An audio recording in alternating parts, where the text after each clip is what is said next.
Hi guys! Today we'll be recapping the manhwa, I Raised Cinderella Preciously.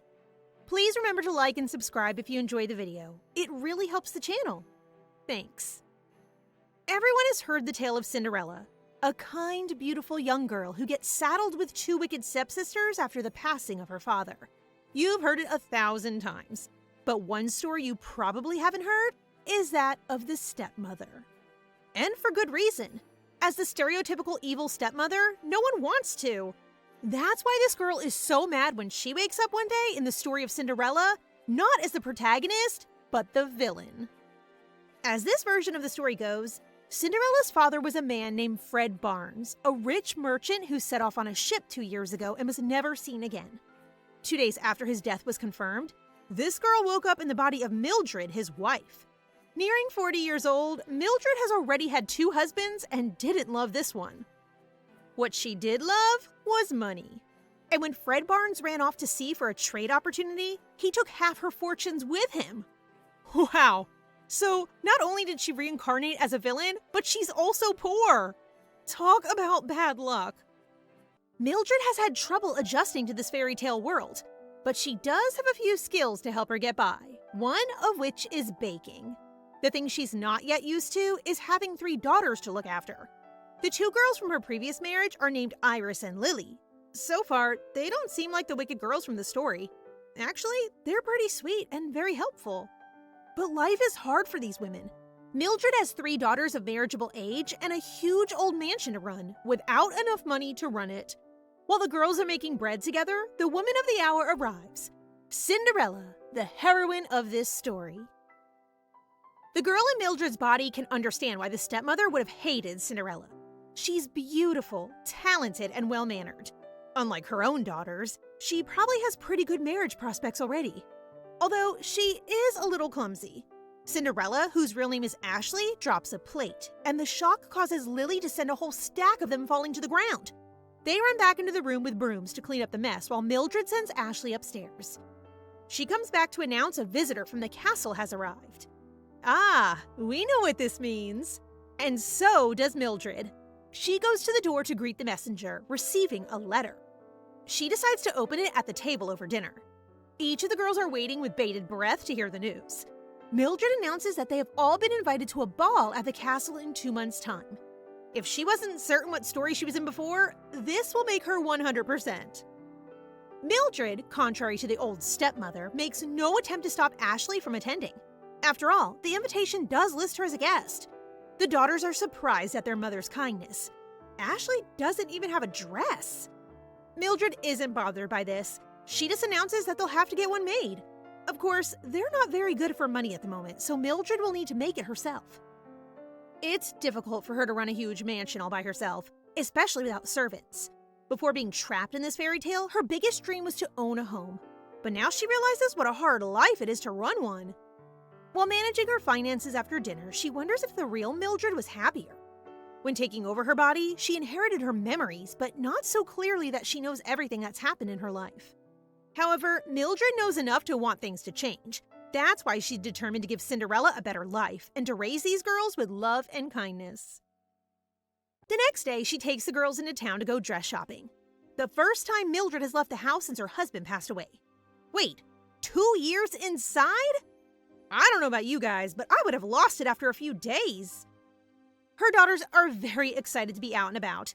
Lily and Ashley run off by themselves to look around the market. Iris watches her mother closely and asks if she's trying to get the 2 girls to bond. Mildred says of course, they're sisters after all. Why shouldn't they be close? Iris doesn't seem to approve of this, but before she can complain, her mother is knocked from behind by a passing boy and falls to the ground. She's unharmed, but Iris isn't the type to let that kind of thing go. She runs after the boy and demands a real apology out of him. While those 2 are bickering down the street, Mildred is helped to her feet by a very charming man who offers to pay for a doctor. Bro, does she look hurt to you? Just goes to show beauty and brains don't always go together. Because of her appearance, he speaks to Mildred informally, assuming she's younger than him, which is kind of a compliment, in a weird way. But Mildred doesn't see it that way. She brushes the guy off, telling him to be more respectful of his elders. She's more worried about her dress, which is now all scuffed up and dirty. The young man doesn't quite get the hint. He switches to more formal language and follows her over to Iris and the passerby.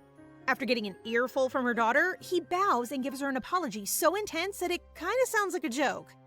The older guy, who clearly knows him, apologizes on his behalf and offers Mildred a ring. Apparently, if she shows it to the staff at a nearby restaurant, they'll bring her anything she likes. Cunning Mildred's first thought is to sell it. It doesn't have any familiar family insignias, and it's way too large to wear comfortably. So it's pretty much useless. Was that guy just showing off or what? Soon, Lily and Ashley return, at which point they head to the dress shop as a family. The tailor refuses them as soon as they walk in, assuming from their appearance that they won't be able to afford anything in the shop. How rude!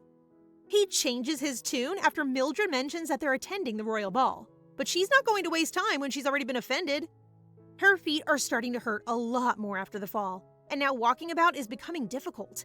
While struggling on the street, a nearby shop owner invites him inside to rest and takes a look at her injuries. The woman is very kind. She offers to apply a traditional herbal salve on her scraped knees to help them heal faster. But when she mentions that one of the ingredients is rat poop, Mildred decides to pass. Probably for the best. I can't imagine rubbing poo into her cuts is going to do them any good. After a bit of conversation, the lady introduces herself as Davina. And by a twist of fate, it turns out she's a tailor. They ask to see some of her fabrics, but when they mention it's for the castle ball, Davina drops to her knees and apologizes.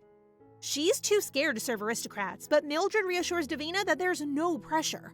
If they don't like the dress she makes, then they'll just find another tailor. What's the harm in trying? Hearing that, Davina pulls herself together and agrees. A few days after their visit to town, Mildred pays a visit to her elder brother, Count Gary, at his estate.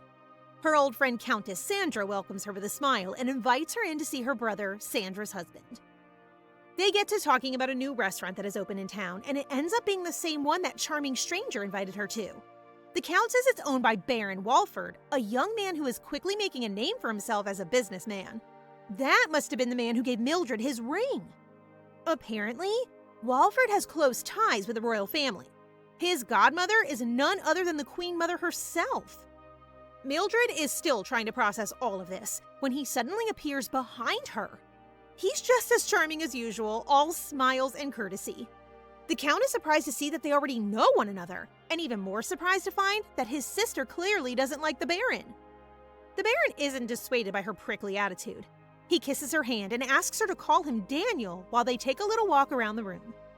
He is sad to hear she hasn't visited his restaurant, but laughs when she makes a joke about selling the ring he gave her. He's only laughing because he can tell she would never do that. Besides, according to him, it's a very difficult ring to sell. The more they talk, the more it becomes clear that Daniel is a very famous man. He seems to like the fact that she knows nothing about him and finds her very funny, even when she's not trying to be. Mildred is suspicious of his smooth talking, although I'm not sure why. If you ask me, she should be doing everything she can to keep him laughing. Handsome rich men only come around every so often, girlie. Go get that bag. Besides, he's very polite. He even helps her to a seat at dinner and jokes about being older than she's expecting. They have a little banter back and forth, but at the end of the night, Gary warns her not to get too close to him. He doesn't want to give too many details, but it sounds like anyone who makes an enemy of the Baron suffers horribly. For caution's sake, it's best to have nothing to do with a man like him. Thank you, Gary, for the most vague advice in the history of advice. Mildred isn't bothered by the warning. For one thing, she can look after herself. And for another, he might be a useful contact since he's so well connected and has a famously good eye. Catching her looking at him from across the room, her brother makes a dodgy comment about how she should be looking at suitors, since she can't wait for Fred forever. A little offended, Mildred decides to drop the news about her husband's body being found, which sours the mood a bit. Annoyed at her brother, she stomps off, deciding to head home. But guess who catches her before she reaches the door? It's the Baron, of course. He offers her a ride home, and since Mildred doesn't have a carriage, she'd be stupid to turn him down. So while Gary watches on, furious, she accompanies him out of the party, holding hands for everyone to see. Well, that's one way to make a statement. The next morning, Mildred is safe and sound back in the mansion, clearing up after her daughters as per usual. Lily has a habit of leaving her drawings scattered around, and her mother catches sight of a few dress designs. They're pretty well drawn, and the designs themselves are original. Mildred compliments her daughter for her talents, which comes as a shock to Lily. Since drawing is an expensive hobby, there's no way the old Mildred would have encouraged her skills, especially since it makes her less likely to find a husband. Of course, the new Mildred has different ideas. If only she could put her money where her mouth is. A knock at the door calls her attention downstairs, and suddenly, Mildred remembers her conversation last night with Daniel. While they were riding home, he asked why she hadn't sought treatment for her injuries. Of course, he wouldn't understand that as a mother. She never puts herself first. The only thing on her mind was getting dresses for the girls, and after that, there was too much cleaning in the mansion. The poor woman just hasn't got the time. The Baron thinks it's a money issue, because of course he does, and offers to pay for it. When she insists that she's too busy, he offers to visit the mansion with a doctor and a tailor. Of course, Mildred couldn't pass up on such an opportunity, so she said he could come anytime. And now they're here. Only she's been so busy with the house that she hasn't had any time to prepare for a visit. The girls are in the middle of their chores, and she hasn't got any food and drink to offer them. Ugh, I'm starting to think she was better off in her past life. The pressures of being a noble lady are way too much for me. When she opens the door, Daniel is standing there with his trademark Prince Charming smile. He was true to his word. A doctor and a whole team of dressmakers have arrived with him. They start measuring Mildred at once while her daughters wait excitedly for their turn. They manage to rustle up some lunch, so once the others have left, the Baron sits down to have a meal with them. Mildred asks about the boy that accompanied him that day in town, assuming they're related. In fact, the boy is his protege. Daniel is very vague about what exactly he's teaching him, and although the girls ask lots of questions, he doesn't give much away. Come to think of it, so far he said almost nothing about how he makes his money. He doesn't even really run the restaurant. He said someone else manages it. Is that why Gary was so cautious of him? This guy is starting to seem sus to me. During their interactions, Mildred is pleasantly surprised to watch her daughters adapt well to high society. They're learning not to speak so directly and to pose discreet questions to find out whether he has a wife or has children, or both. Unfortunately, the Baron dodges them all. That is, until Ashley, who doesn't seem like the brightest of the bunch, just asks him straight out if he's married. Nice one, Cinderella. Real subtle. Mildred manages to turn the question into a less obvious inquiry after his family, discovering that his father passed away 2 years ago. He refuses to speak about his mother, which is shady as heck, but Mildred does impress him. He asks to take a look around the house before dessert, so Mildred takes him on a tour. She does her best to hide the fact that they have no servants, making the excuse that many of the rooms haven't been touched up in a while. Now that Mildred has got him to herself, she manages to get some answers out of him. Since he doesn't want a house all to himself, she realizes he doesn't have children and finally gets him to admit that he's unmarried. Okay, Queen, time to make your move. If she just keeps hold of that ring he gave her, all her money problems will float away. Although, classic Mildred isn't actually looking for herself. She just wants her daughters to have some kids their own age to hang out with and set an example for how to act in front of men. They soon arrive at one of the abandoned hallways. Mildred tries to get the Baron to have a look at some of their artifacts to see if they're worth selling. Meanwhile, Lily seems to have fallen head over heels for Daniel. Uh-oh, this could be trouble. The conversation turns back to the kid, his protege, who he keeps dodging questions about. All he says is that the kid is a little stubborn, and that's it. When Mildred points out his evasiveness, Daniel stops and leans in, asking why she's so curious. It's hardly a surprise since her daughters are roughly the same age. But Daniel is asking because he's a little jealous. He's starting to think she's more interested in his protege than in him.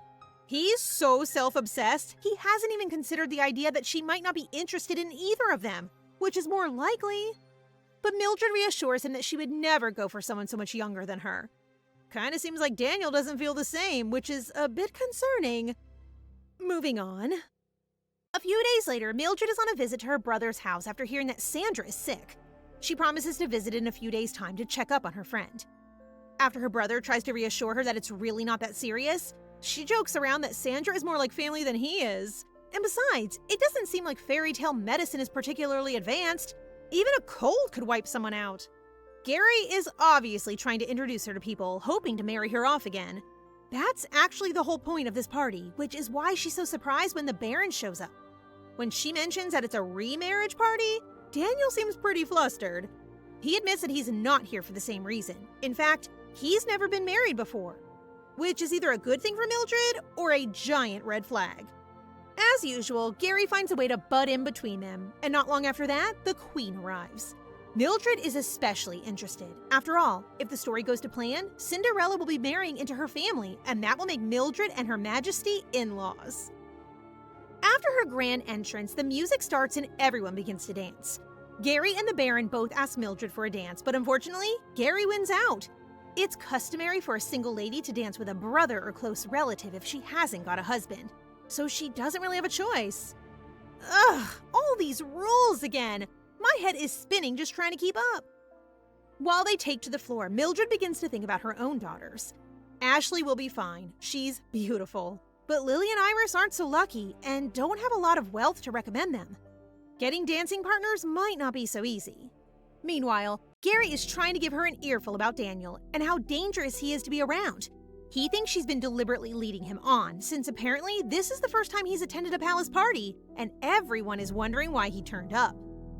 Mildred takes that more as a compliment than a warning. Once her dance with Gary is over, she takes the Baron's hand, letting him lead her across the floor. She wasn't kidding about being a bad dancer. She nearly bumps into someone and even steps on Daniel's foot at one point. But he doesn't seem to mind. Actually, he's such a good dancer that it doesn't really matter. Once they've settled into the rhythm, Mildred asks again about his protege and how they know each other. Daniel admits that he is an aristocrat, but that's about all he's willing to say. Once again, his mood turns sour as soon as he sees her taking an interest. Honestly, this guy is such a big baby. Why does he get so jealous over a few questions? Mildred has had about enough of his childish attitude, so she turns around and walks off the dance floor. Baron Walford runs after her while she explains that she's only interested for her daughter's sake. She doesn't even want him as a husband for them, just a chance to have a friend around the same age. Is that really so hard to understand?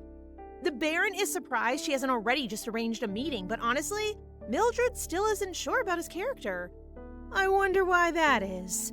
Oh, maybe because Daniel has avoided every single question and told her literally nothing about him? Jeez, for a Baron, this guy really doesn't catch on quick.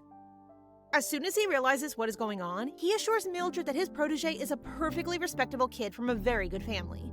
She still hasn't made up her mind on whether she trusts him, so Mildred won't take him at his word just yet, which is probably a good thing. I hate to side with Gary, but this guy seems more shady by the minute. Trying to smooth over their little bump, Daniel gives her a little bit of background on his protege. He's from a good family who have begun to struggle financially in the last few years. He's the second-born son, so his parents, who are busy working, ask Daniel to take him under his wing. After that, Mildred feels more confident and asks if they can introduce the kids to one another next time they meet. She bids the Baron goodbye and heads off to find her brother. A man she hasn't met before says he's dancing with a Viscount's wife and clearly enjoying himself far too much to notice her. The man then asks her to dance and introduces himself as Count Leroy, a friend of Gary's. Mildred doesn't have any reason to refuse, so they head on to the dance floor. She spends the whole time trying to get her brother to notice while the Count does his best to chat her up. He is very polite and flatters her with compliments. But then the conversation turns to her missing husband, and he starts getting sleazy, like touching her waist in a very inappropriate way sleazy. Mildred gives him a sharp kick to the shin, sending the Count to his knees. She makes a big fuss, apologizing and pretending she only stepped on his foot, while the rest of the party watch in surprise. Well, what else was she supposed to do? The guy was a Class A creep. Before long, Daniel makes good on his promise and introduces the girls to his young apprentice. He and Mildred watch them play a game of field hockey from the shade, enjoying their competitive spirit, particularly the protege, Leon's. He's a little more on the aggressive side, but then so is Iris. The moment they met up, she immediately got back on his case about tripping up their mother, as she should. While the kids play on the grass, their guardians chat beneath the trees, enjoying a cup of tea together. They come back to their favorite subject, marriage, and why Daniel hasn't found a wife yet. Because apparently, there was nothing else to talk about in this day and age. Mildred jokes that a man with the Queen Mother as his godparent should have at least been set up a few times. But it turns out Her Majesty believes only in destiny and true love, so she hasn't pushed him into any matches. He turns the conversation back on her, asking why she seems so skeptical. Of course, for a woman of 2 marriages and 3 children, it's difficult to imagine a match made in heaven.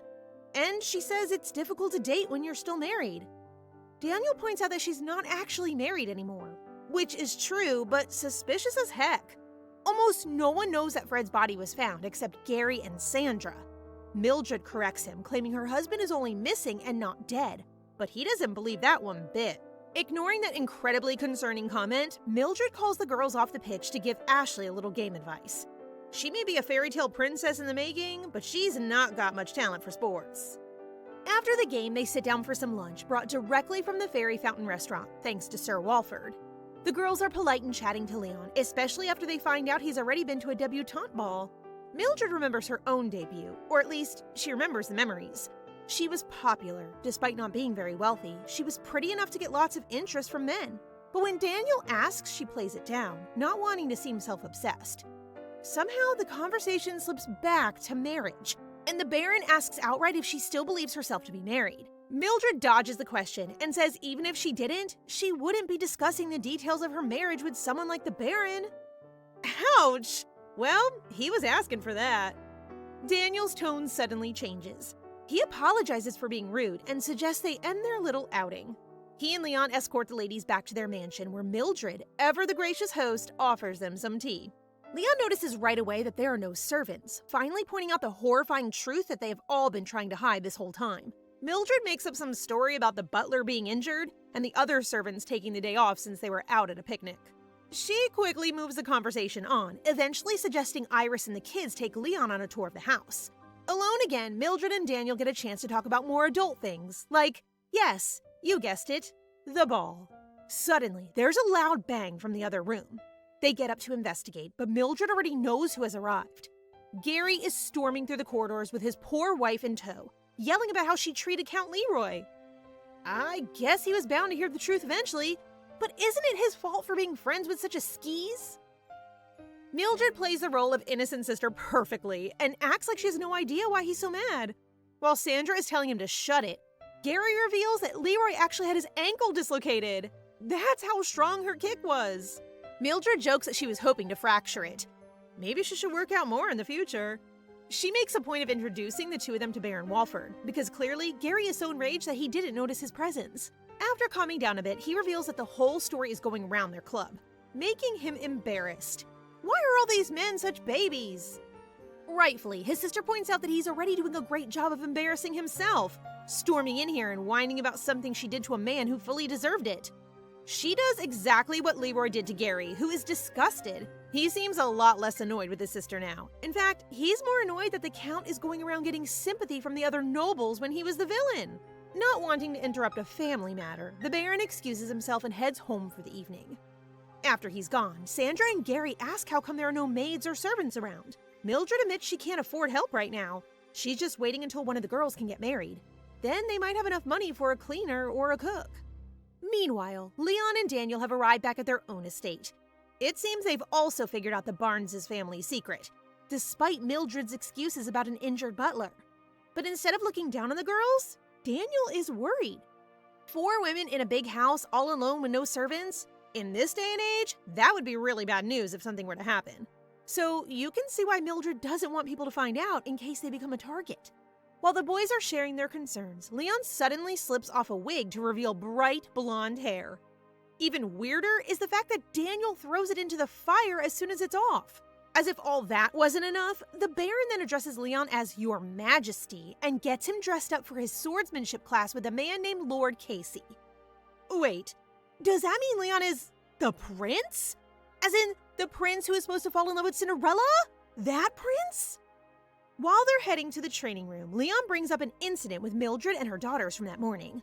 While he and Iris were looking for the ball in the bushes, he made a comment about how Ashley wasn't a very good player. Iris got angry because she's a good sister, and to be honest, that's pretty rude. But Leon asks about the youngest sister, and Daniel reveals that she's not actually blood related to the other girls. It seems like his interest has peaked, but the prince hasn't exactly fallen head over heels. Maybe when he sees her at the ball, that's when the fairy tale will start to go as planned. Unaware of Leon's true identity, the girls of the Barnes' household are busy preparing for the ball. Davina has finally finished their designs and come to show off the dresses she made. All of the girls look beautiful. The colors were chosen to match their complexions, and each of the styles represents their personalities. Surprisingly, Cinderella is in yellow rather than her trademark blue, but she still looks just as pretty. The ball is now in 2 days, so the girls are in full-time preparation mode, doing face masks every night. But on the evening before the ball, Mildred is awoken by a loud scream. She runs out into the corridor to find all 3 of her daughters gathered on the carpet. Ashley is sobbing and keeps apologizing over and over again while her mother hugs her. While holding her sister, Lily explains that Ashley was trying to smooth out the wrinkles in Iris's dress when something happened. Iris is absolutely furious. She isn't the type of person to get angry, but she's screaming at Ashley, saying she won't let this go. Mildred tries to calm her down, telling her not to talk that way to her sister. Iris snaps back that Ashley isn't her sister. Boom! There it is. The bomb we were all waiting for has finally dropped. Ignoring this devastating rift between her daughters, Mildred inspects the dress. Ashley confirms that she was trying to get rid of wrinkles, but somehow or other the dress got wet. And now there are little black marks all over the fabric. How the heck did they get there? Mildred comforts Iris, promising they will find a way to fix it. Maybe she can wear one of her mother's old dresses or even one of Ashley's. While the girls are trying to figure out a solution, Mildred is still caught up on the black marks. What probably happened is that someone spilt water on the dress. Then Ashley would have taken it to the fireplace to let it dry and smooth out any wrinkles. Maybe then some of the sparks caught it and burned through the fabric. But if that's the case, then our Cinderella really is a klutz. Suddenly, coming up with an idea, Mildred asks Lily to count the holes in her sister's dress. She sends Iris to the dressmaker, asking for a fabric that is darker than her gown. Iris grabs a horse and rides full pelt into the town. It's the early hours of the morning and no one is around. No one except Leon, standing in the middle of the street right in her way. Iris has never been one to hesitate, especially not for a boy. So she leaps over him, pauses to make sure he's okay, and then rides off into the night, leaving the prince still standing there shell-shocked. As it turns out, the reason Leon was out so late at night was because he was trying to run away. Obviously, he didn't do a very good job, because the next morning he ends up back at Daniel's manor just in time for a scolding. The prince is nervous about the debutante ball, and hates the idea of picking a wife out of the noble aristocracy. But since he's 22, the only heir to the throne, and currently has no fiancée, there aren't any other options. He's worried that the girl he picks might hate him, or might already have a fiancée. Baron Walford subtly suggests that last one isn't a problem. Any extras can easily be taken care of when it comes to the royal family. It seems Leon's nerves are just good old-fashioned insecurity. Walford tries to reassure his young ward that everything will be fine. After all, what girl would say no to a handsome prince like him? Then, out of nowhere, Leon asks if he could send a carriage to Miss Barnes. It's not clear which one he means, but after last night, I think we can assume he's thinking of Iris. He explains that since the family probably can't afford a carriage, it would be nice to send them one. But Walford is smarter than that. Digging a little deeper, he gets the prince to admit that he ran into Iris last night and that she piqued his interest. Amused, he agrees to send a carriage for the Barnes family and takes his leave. What he doesn't mention is that he already sent a carriage to the Barnes, but at least now he's got an excuse. The long-awaited night soon arrives. The ball is in full swing by the time the girls arrive, all decked out in their beautiful dresses, which now have no holes or burn marks. Mildred gives her daughters firm instructions about their posture and how to smile. They are introduced to the entire ballroom as Mildred leads her daughters out onto the floor. The nobles watch with keen eyes, clocking every move. This is a very important evening after all. Mildred spots Gary and Sandra nearby and heads over to them. Mildred is quite pleased to hear from her brother that Count Leroy has finished the social season early and has returned to his estate. Apparently, he went back with some difficulty, as he somehow mysteriously broke both legs. Damn! This family does not mess around with sleazy men. Baron Walford comes over to say hi, making a beeline for Mildred as per usual. He compliments all the ladies, and Mildred thanks him for the carriage. While she was grateful, it was also a bit of a surprise. So far, there's been no sign of the fairy tale godmother or the pumpkin carriage that Cinderella was supposed to receive. I guess they've already gone way off plot if the prince is interested in Iris. Is this the night that will turn it all around? The Baron also tells them that lots of people are talking about their dresses, especially Iris's. In the end, Mildred used the darker fabric from Davina to make flowers and stitch them in the places where the burn marks were. So it all worked out in the end. Really, Ashley did her a favor by being so clumsy. Their conversation is interrupted by a trumpet fanfare to announce the prince's arrival. The girls are all excited to see him in person at last. Mildred is watching Ashley the closest, since this is the moment she's supposed to take up her position as heroine of the fairy tale and win the prince's heart. She's in for a big surprise, all right. In fact, she's already starting to spot the holes in the plot. Since there was no fairy godmother, she has no glass slipper to give him. And at the moment, there are so many people crowding in to spot the royals that the prince might never notice Ashley at all. Mildred is standing on her toes, twisting to try and see if Ashley is wearing normal shoes. After all, it's possible that all the magical stuff took place in private without her mother noticing. But just as she's turning, she twists her ankle, the one that got injured on the first brush with Leon. Luckily, Daniel is standing by and immediately reaches out to break her fall. Always the gentleman. This one never passes up an opportunity for chivalry. Mildred is embarrassed to have needed his help and apologizes, but the Baron hasn't let her go. He doesn't seem to want to. Instead, he leans very close, reaching down to whisper in her ear that she smells nice. Which would be creepy in literally any other context, but I mean, come on. It's Baron Walford we're talking about here. This guy is just too smooth. While she and Daniel were having their little moment, they missed the introductions and the start of the dancing. Mildred is shocked to see that not only is Ashley still beside her sisters, but it looks like the prince is leaving. Does that mean he didn't find anyone to his liking? The girls are a little disappointed, but they're soon distracted by the arrival of a young man named Lord Jesse Barton. As soon as Mildred introduces her daughters, Jesse asks Ashley for a dance. Oh dear, I hope Iris and Lily aren't too upset that they didn't get asked. Luckily, Mildred does have some true friends who step in to take care of her other daughters. Count Gary asks for Iris's first dance, and Daniel follows suit by asking Lily. Not only is it nice of them, but in this society, the first dance is very important. The girls need to be on the floor to catch the attention of other gentlemen, and being seen with high-status counts and barons will also be good for them. I just hope Lily doesn't get carried away with that little crush of hers. Now that her daughters are taken care of, Mildred can sit back and relax. That is, until Sandra comes over to express her surprise. Apparently, the Baron has only ever asked the princess for a dance, so it's a pretty big deal for him to be with someone else. This comes as quite a shock, since he's already danced with Mildred back at the remarriage party. Literally, any other woman would take this as a sign that he's interested. But silly old Mildred thinks he's only getting close with her for his painting collection. Oh my god. Wake up and smell the roses, Mildred!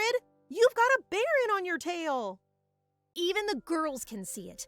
After the Baron leaves early, the girls come and complain to their mother that she made herself unavailable. As usual, Mildred just shoos them back onto the dance floor, ignoring their insistence that Daniel wanted to dance with her. He did literally say that. How is she not getting these hints? Truly, she is a good mother. Her only focus is on her daughters and getting them married with good men. I only wish she was a little less focused. Maybe then she would see the gem waiting right under her nose.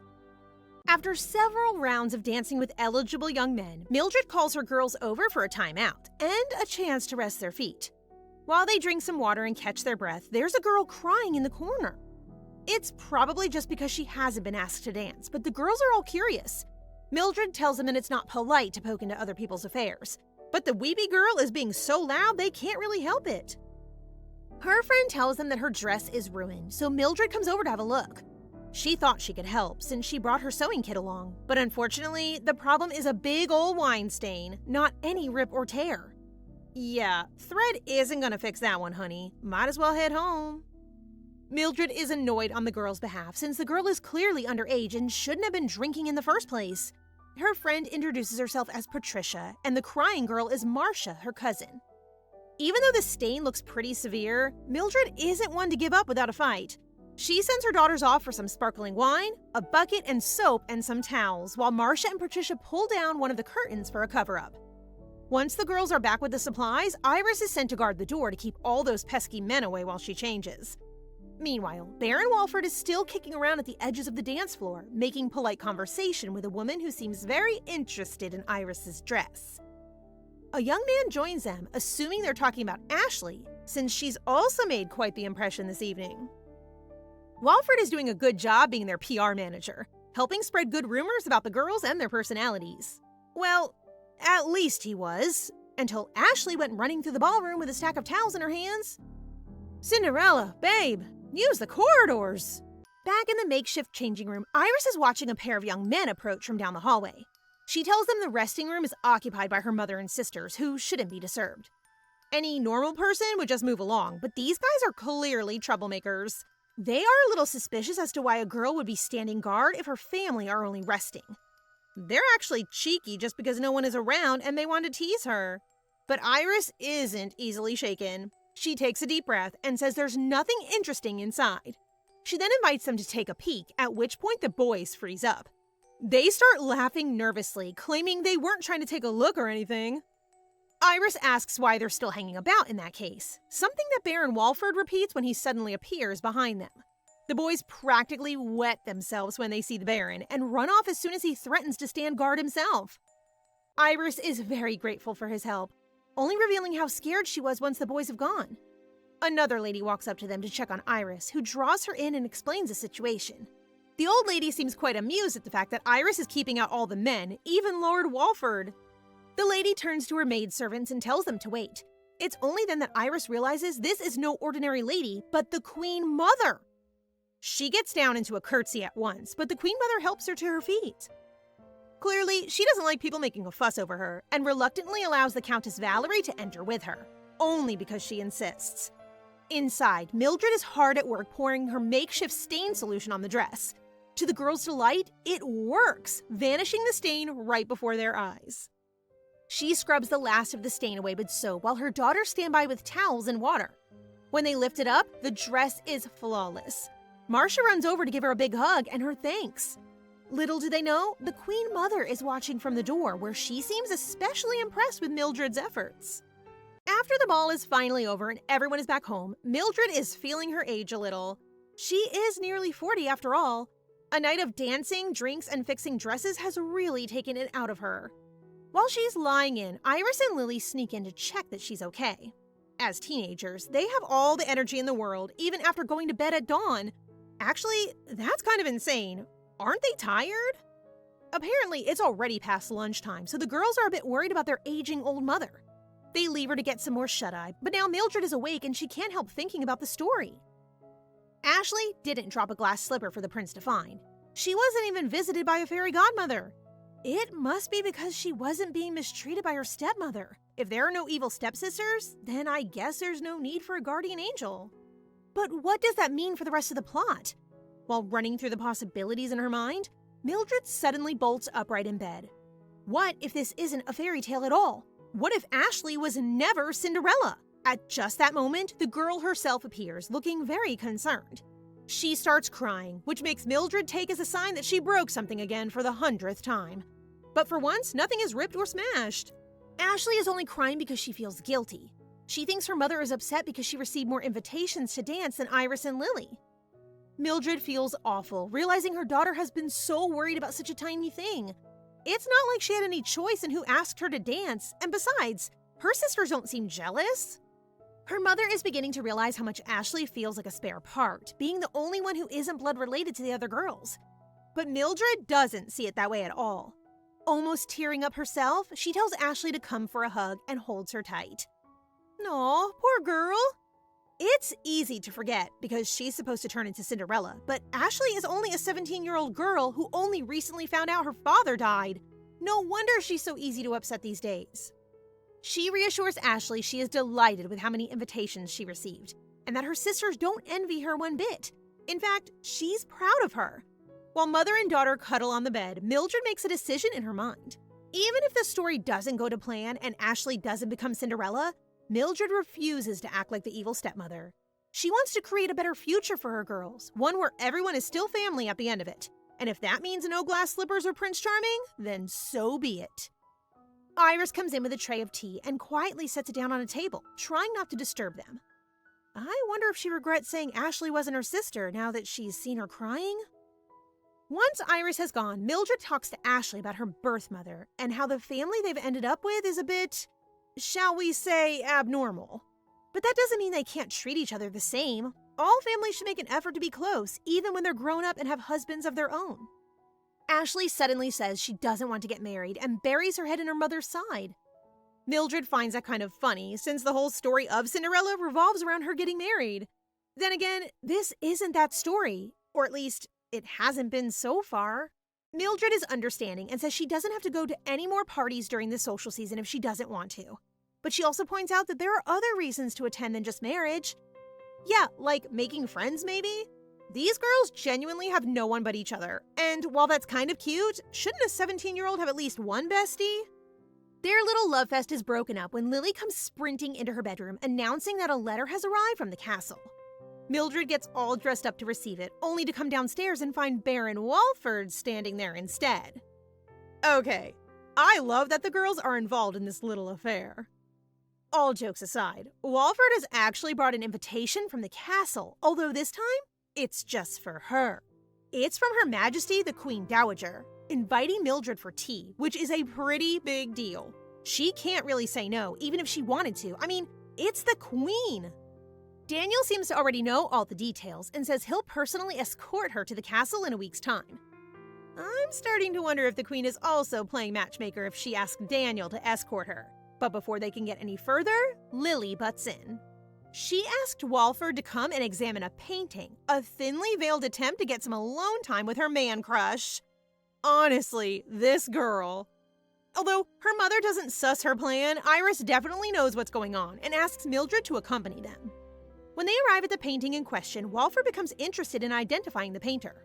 He thinks it was made by Kyle, an artist who's very mysterious and has revealed almost no information about himself over the years.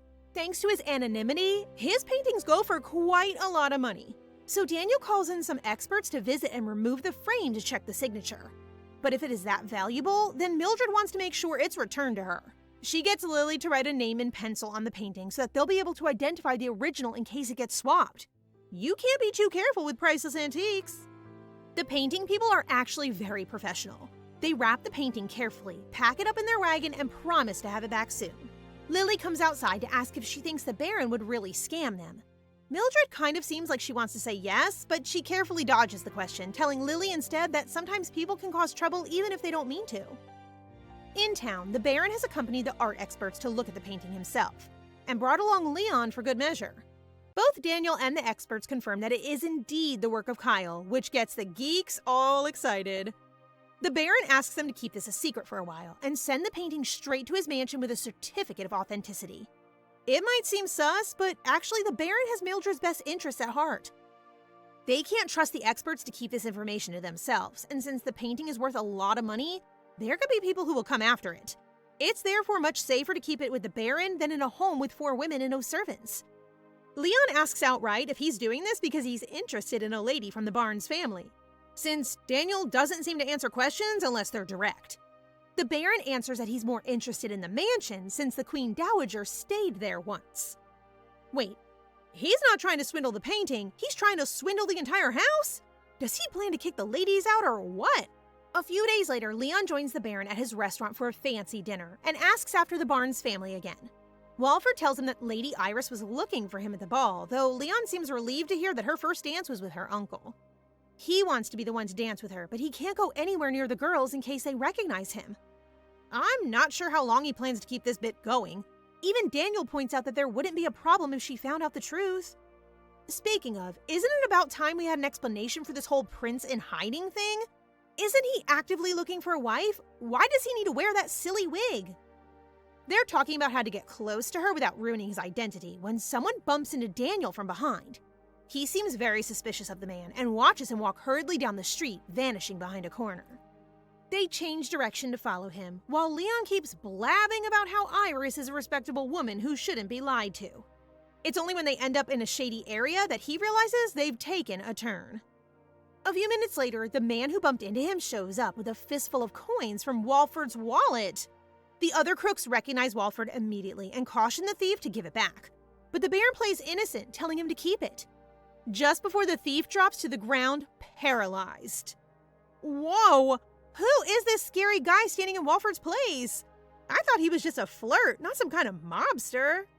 Completely unaware of her love interest's dark side, Mildred is attending another social party with Iris, after the two of them were invited by the Viscountess.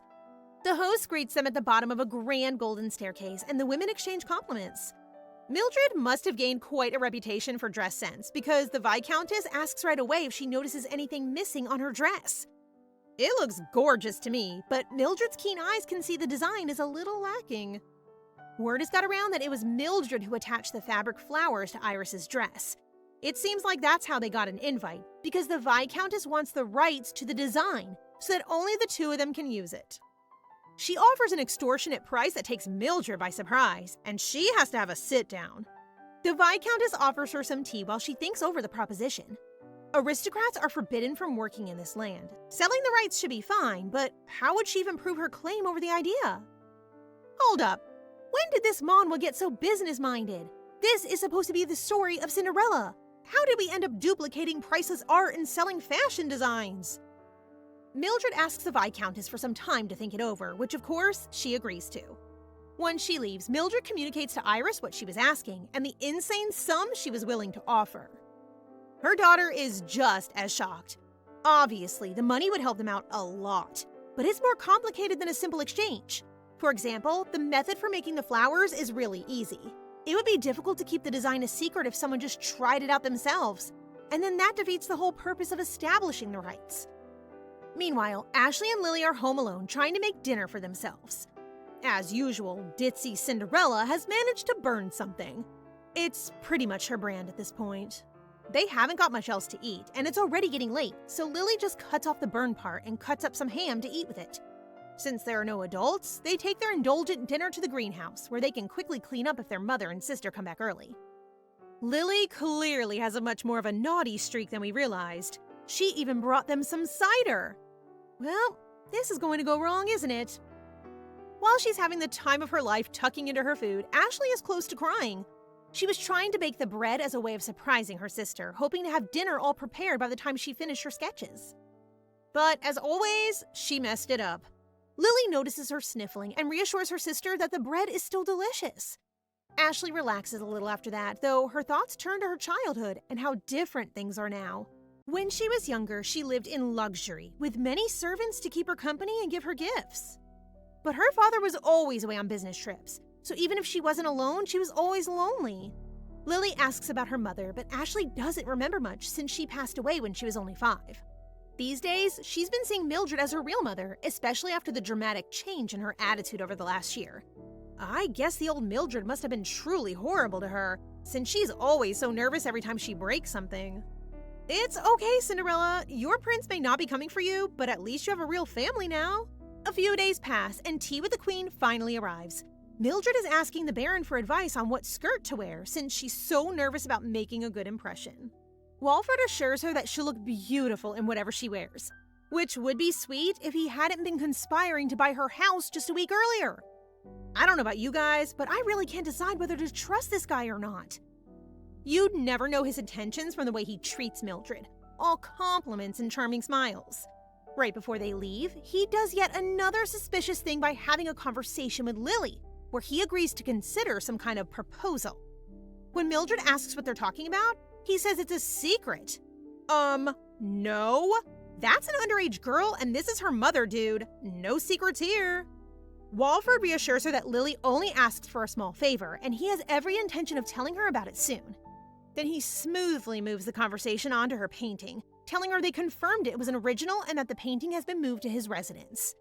The appraiser and Walford both think there could be many more of his paintings inside the mansion, since it's possible it was previously owned by one of the artist's patrons. He asks for the opportunity to examine the other paintings in the mansion as well. Mildred agrees, and they decide to sell any other pieces they find together, since the Baron did have a hand in identifying the work. He asks to let the appraisers handle the transaction, which Mildred refuses. The only people who should have a hand in this whole affair is the two of them. I'm glad she's putting her foot down, but I'm still suspicious about why Walford wants to see the other paintings. I thought his plan was to buy the mansion and keep them for himself. Ugh, my head is spinning. This guy always seems like a hero in one moment and a villain in the next. Anyway, there's no point suspecting Walford now. It's time for high tea with the Queen Dowager herself. Mildred arrives arm in arm with Walford and does her best to act polite and demure before Her Majesty. There's a lot of pressure on this meeting, since a good relationship with the Queen Dowager could turn into a wonderful opportunity for her daughters. So she's gotta get this right. As usual, the queen is accompanied by Countess Jackson, who never seems to leave her side. But as soon as they arrive, Her Highness dismisses Walford, not even bothering to offer him a cup of tea before he goes. Apparently, this tea party is a woman affair only, but at Walford's insistence, she allows him to stay for just one cup. The queen prepared the tea herself, so it's a pretty big deal for him to be allowed to join. Once they've all settled, she starts by asking after her late husband, about his disappearance and how difficult it must have been to get by without him the last 2 years. She commends Mildred on raising her daughter so well all by herself, but Mildred politely confesses that her husband wasn't much of a help even when he was around. I'm starting to hope this guy really is dead, because she's been burning his reputation to a crisp. The Queen Dowager accepts her little joke, but believes they should still have a man in the house. Mildred agrees, but honestly, I'm not so sure. Aren't these all-powerful independent women? They're handling their own lives just fine without men, so why would she need a husband? That's what Mildred secretly thinks, but she's not going to disagree with the Queen Dowager. The Queen moves on to something she heard at the most recent party, about Mildred being indecently propositioned. Countess Jackson asks if it's true that she promptly cut the person off and turned them down. They must be talking about Lord Barton at the party hosted by the Viscount Crudo, where he basically tried to buy her. What a sleaze! The Queen Dowager commends Mildred for not being so easily tempted and maintaining her dignity as a lady. Mildred doesn't really say anything, so Countess Jackson moves the conversation quickly along. She remarks on her daughter's stunning dress, presumably referring to Iris. The Queen Dowager admits that she met the young lady at the debutante ball and asked her not to mention their encounter. They ask her about the pretty design, and Mildred admits someone approached her about selling the rights. This comes as a shock to the Countess, who glances nervously at the Queen. Wait, does she want the design too? Is that what this whole meeting is for? The Queen Dowager doesn't give a straight answer, but she advises Mildred not to decide too quickly, and to look past immediate benefits to a longer-term arrangement. It kind of sounds like she's telling her to teach the other ladies instead of reaping the benefits for herself, but as the Queen pointed out only a few minutes ago, life is tough without a husband to bring in any income. She doesn't have much of a choice if she intends to marry her daughters off soon. Mildred basically tells her that, politely but pointedly. The Queen frowns. Clearly, she wasn't expecting her honored guest to talk back. Walford is silent by her side, but he seems kind of proud? The Queen asks if she will refuse to teach the others how to make the appliques. Mildred offers to teach Her Majesty, but not the other ladies, which makes Walford burst out laughing. At least he has a good sense to hide it in a cough. As if she hadn't been rude enough already, the Queen Dowager then starts asking about Mildred's family. Since her father is a count, she's expected not to be so interested in money. Is she doubting whether Mildred is really a noble or not? Mildred reminds them not all women have the opportunity to act dignified. Some women can't work in this country. They are often forced to marry wealthy men to avoid starving. Isn't that twisted? The Countess and the Queen didn't take her feminist lecture very well. Their tea party was cut abruptly short, leaving Walford and Mildred to walk home together. He assures her that his godmother wasn't quite as angry as she seemed, though honestly, I don't know if he's right. Mildred, on the other hand, doesn't seem particularly upset. But she is a bit concerned that she's potentially made an enemy of the most powerful woman in the land. Walford assures her that she's not the type to hold a grudge, and besides, if she revokes their invites to social parties, he can always invite the Barnes lady himself. Which is kind of a big deal. He's basically saying he'd be willing to go against the Queen Dowager and stand beside Mildred in the future. Let's just hope it doesn't come to that. Back in the palace, Mildred has had more of an impact on the old lady than she might expect. While having her maids attend to her, she asks one, Countess Miranda, what she would do if she lost her husband and son. Miranda dutifully answers that she would marry another man who could provide for her and start a new family. The Queen pushes her, asking what she would do if remarriage wasn't an option and if she had daughters to care for. In that case, Miranda seems uncomfortable and admits that she would have no idea what to do. But she refuses the idea of working. After all, no one would bother talking with her if she did something below her station. Ugh! I know this is a historical series, but seriously, these women are stuck in the past. The Queen Dowager is briefly reassured that the Countess agrees, but then Miranda suggested it would be better just to die than lose her dignity as an aristocrat, and the Queen freezes. Suddenly, she decides to stage another meeting with Mildred, this time in secret. So at sundown that evening, Mildred is summoned from her home to return to the palace. She quickly changes clothes and warns her daughters not to go out or cause any trouble. If she's not back home by tomorrow, they are to contact Baron Walford immediately. Miranda leads her through the palace and into a private meeting room where the lady of the hour is sitting very calmly, waiting for her.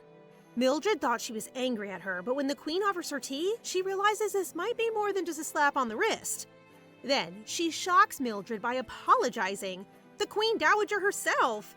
Having had some time to reconsider, she admits that she was insensitive to the plight of young women without access to money and asks for Mildred's forgiveness. Miranda, standing by her side, is just as shocked as their guest, who hurriedly assures her that there's no need to apologize. With a quiet signal, the Queen dismisses Miranda so that it's just the two of them. Then, she offers to provide anything Mildred needs to make up for her mistake. Anything at all, within reason. After getting over her surprise, the young lady asks for the Queen's support in any of her future endeavors. She is basically asking so that when she can eventually open a business, she won't have to leave high society.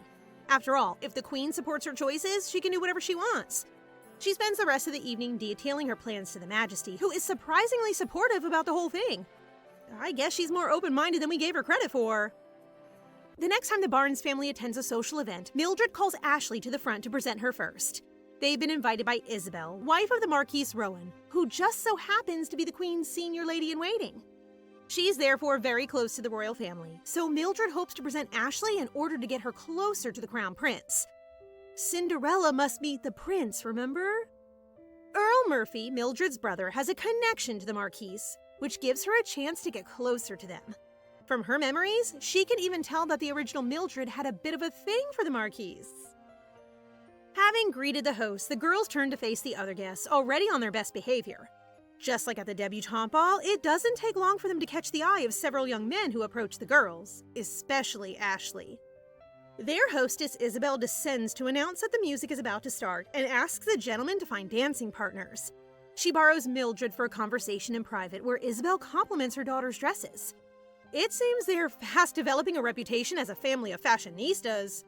Isabel is very kind, wishing her good luck in selling the design, and even saying she hopes her daughters receive good marriage proposals. Just then, the ladies are interrupted by the arrival of Sir Douglas Casey, son of the Marquise Casey and a close family friend of the Rowans. Isabel introduces them and announces that Sir Casey is the prince's swordsmanship teacher. Two worlds are starting to collide here. Isabel has clearly been excited to introduce these two, and judging by their expressions, they are both just as excited to meet each other. He takes her hand and kisses it, just like Walford, only more charming. Is anyone else impressed? I like this guy much better than Daniel. They give the usual information, siblings and daughters and all the rest of it. Isabel suggests introducing the girls to Casey, and since he seems like such a gentleman, Mildred agrees, and all seem very impressed to hear that he teaches the prince swordsmanship. He seems to be around Daniel's age, and given his prospects, Mildred assumes that he's married, or at least engaged. But he came to the party alone, so you never know. He asks for the honor to dance with one of Mildred's daughters, leaving the choice up to them. For some reason, they don't seem very keen. Ashley says her feet hurt, and Iris literally just walks away. With a nudge from her mother, Lily reluctantly accepts. Though, I don't know why they're hesitating. If it was me, I'd be on the dance floor already. After a conversation with Isabel, Mildred discovers that Sir Casey is still single after all. Actually, he's been engaged twice, but both ended badly. Mildred is looking worried, but her hostess assures her it was nothing to do with Casey or his family.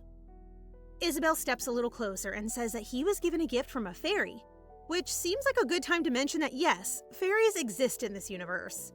Just like in the original tale of Cinderella, they can appear to help individuals by lending their magic. The rumor goes that Sir Casey received a present from a fairy, though only he and his parents know what it was. Somehow, the nobles suspect that this present is what ended his engagements, though it's all very secretive. No one really knows anything concrete. Before Mildred can give it any more thought, Walford arrives. He is charming and well-mannered as usual, but he does ask about the young lady dancing with Sir Casey. Mildred expresses her surprise at his appearance. He then surprises her further by asking for a dance. She tries to refuse, using her daughters as an excuse, but all the nearby nobles are watching and Walford is waiting expectantly. So she gives in and offers him her hand. Once they're on the dance floor, Mildred assumes he has something to tell her, but the Baron insists he just wanted a chance to dance with her, even though he's literally famous for never asking women to dance at parties. The other aristocrats have also noticed the Baron's unusual behavior, especially since he's already attended twice the parties this year as last year. There are lots of rumors following him. Somehow, people already know about the meeting between Mildred, Daniel, and the Queen Dowager, and they know too that the Queen got angry. A rumor like that could do serious damage to Mildred's reputation, especially since the Queen's apology and second meeting was held in secret. That's half the reason he asked her to dance, to prove to anyone watching that Mildred has not fallen out of favor with his godmother. But of course, he also just wanted to dance with her. However, Mildred is too smart to miss the warning signs and figures it out a minute later. She realizes that he's actually doing her a favor and tells Walford that he's a good person. Most of those watching are convinced that the rumor was fake, but Countess Stewart isn't so easily dissuaded. She heard the story from Jackson herself, and given how angry she was, she knows it was true. But that gets her thinking, even if the story wasn't true, why would the Baron go to such efforts to protect a lady like Mrs. Barnes? A new rumor starts to travel. Maybe Walford is interested in one of her daughters? A few days after the Marquise's party, another invitation arrives at the Barnes household. This one for a masquerade ball. The girls go digging through their old costumes from when they were little. It's customary at a masquerade ball to wear a mask and the costume of a famous national hero, such as a knight or priest or fairy. Obviously, their old costumes don't exactly fit anymore, but Iris and Lily can still reuse some accessories. For Ashley, however, they'll have to come up with a whole new costume. They decide to use some of her birth mother's clothing, but Mildred understands that it's a sensitive topic, so she decides to keep the clothes as close to their original form as possible. In this world, you have to RSVP to an invitation as soon as possible with a handwritten letter. Mildred has had lots of practice over the years, so she decides to give her girls a head start by having them practice on the rest of the invitations they have received this season. Ashley is kinda bad. I don't know if it's her handwriting or her spelling or what, but she's already way behind Iris and Lily. Nonetheless, Mildred is encouraging and gentle with her, even while she makes the same mistakes. For some reason, this makes Iris snap. She suddenly stands from the desk and storms out of the room without a word. Mildred asks Lily if she knows what that was all about, and judging by her guilty expression, I'd say she does. Ashley has a feeling it's got something to do with her, and honestly, she's probably right. But for once, Lily is the one to reassure her. Mildred decides to find out for herself, leaving the younger girls to keep practicing on their own. Iris is in her bedroom, hunched up under the duvet covers like a little girl. She is usually the most mature of all the sisters, so Mildred is surprised when she realizes her eldest is crying. Iris reluctantly admits that she doesn't like seeing her mother be so nice to Ashley, which comes as a shock. Iris is upset with herself for even thinking it, but that's the way she feels. I guess it's only natural that between Ashley and her birth daughters, the girls might feel a little left out from time to time. And it does seem like Mildred gives special preference to Ashley because, of course, she's Cinderella. She's supposed to have found her Prince Charming by now. Her mother tries to explain that just because she loves Ashley doesn't mean she loves her own daughters any less. Iris understands that, but a part of her is frustrated. I mean, it's because of Ashley's father that they've ended up in this situation, struggling for money. Of course, that's not Ashley's fault, and maybe Iris knows that, but deep down she can't let it go. She asks her mother if she thinks Ashley is pretty, showing her own insecurities about her and Lily's looks. Mildred is patient with her daughter, reminding her that Ashley lost her mother when she was only 5. Yes, she's a little clumsy, and yes, she accidentally burned Iris's dress that one time, but she's had a really hard life. The least they can do is cut her some slack. And it's not like Ashley is the center of attention. Mildred is worried about them all. She can't even imagine what would happen if one day she wasn't around to teach her how to brush her hair or what clothes to pick. Whatever she would want someone to do for Iris and Lily if she suddenly passed away, that's what she's trying to do for Ashley. So it's not a matter of pity, it's a matter of duty. Iris has never looked at it that way before. Mildred also points out that while it would be nice for them to get along, she's not going to force them. If Ashley and Iris don't get along, then at the end of the day, they won't ever get along. But maybe seeing her stepsister in a new light could help Iris to soften up. Iris still isn't quite on board, but she promises to try harder. And for now, that's enough. I don't know about you guys, but I have a feeling they'll end up being besties. Mildred leaves her weepy daughters in her room and goes to visit Lily, who is still practicing her penmanship. Despite her innocent behavior, it seems Lily is far more observant than she lets on. She's been watching Iris and knows exactly what's going on in her head. That's sisters for you. The conversation turns to Ashley, who apparently is still struggling to find her talents. Other than breaking plates, of course. She's excellent at breaking plates. While the middle child psychoanalyzes just about everyone in the house, Mildred realizes for the first time that Lily is actually pretty smart. She's very emotionally in tune with the other girls, but Mildred asks about her. Lily then says she doesn't have as much ambition as Iris. She doesn't want to have a standout talent, and she's not interested in housework. Well, yeah, Lily, no one wants to do housework. You're only doing it because you guys can't afford a maid. The only thing Lily seems to take any interest in is drawing. She wants to draw and do nothing else, especially not going to parties. If all their money problems went away, that's exactly what she'd do. Surprisingly, Mildred doesn't have a problem with her deciding to spend her life scribbling little doodles. Her only concern is that Lily might get lonely, but she doesn't think that's likely. Mildred is suddenly reminded of the secret favor between her and the Baron and asks what it was. Lily still doesn't want to spill the beans, only promising that it's not a big deal and she'll tell her later. With that, Mildred bids her goodnight. The next day, she and Baron Walford are rummaging through the attic for any more potential paintings. They end up on the topic of the Masquerade ball, and he asks what she's going to wear. Mildred was so busy preparing her daughter's costumes that she hasn't had a chance to think of her own. Walford says he wanted to know in advance so that he could recognize her at the party. He offers a bet. Whoever recognizes the other one first wins. If Walford wins, he gets to treat Mildred to dinner. She asks what would happen if she wins, but Walford assures her there's no need to worry about that as he's never lost a bet. Damn, he sure has got this whole cocky charm act down. When the Barnes family arrive at the Masquerade ball, you would never know their costumes were recycled. They all look great. Well, other than Ashley. I don't know what she was thinking with her mask. The guests are a little surprised that a masquerade ball has been suggested so early in the season, since none of the debutantes will be able to recognize each other yet. Apparently, it was suggested by the prince, so that his guests could focus on a lady's personality and not their appearance. Attitude and posture therefore become very important, which is good for Iris and Lily, who have very confident postures. Ashley, on the other hand... Mildred is rushing to correct it when she spots a blonde man with bright eyes in the crowd. When she looks again, he has turned away, so Mildred returns her attention to Cinderella and her crooked spine. An event like this really makes Iris stand out from the crowd.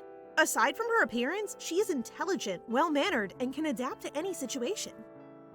The king's arrival is announced. He enters without a mask, just like his wife, but the prince is dressed up as a knight, and though he has a mask, he'll be very easy to spot throughout the ball. Literally, as soon as they appear, the prince retires to a private room. So, looks like Cinderella's chances are shot for the night. I'm not even sure what she's supposed to be dressed as, to be honest. Lily is a pirate, and Iris is the fairy Bella, who famously helped the hero who founded this country.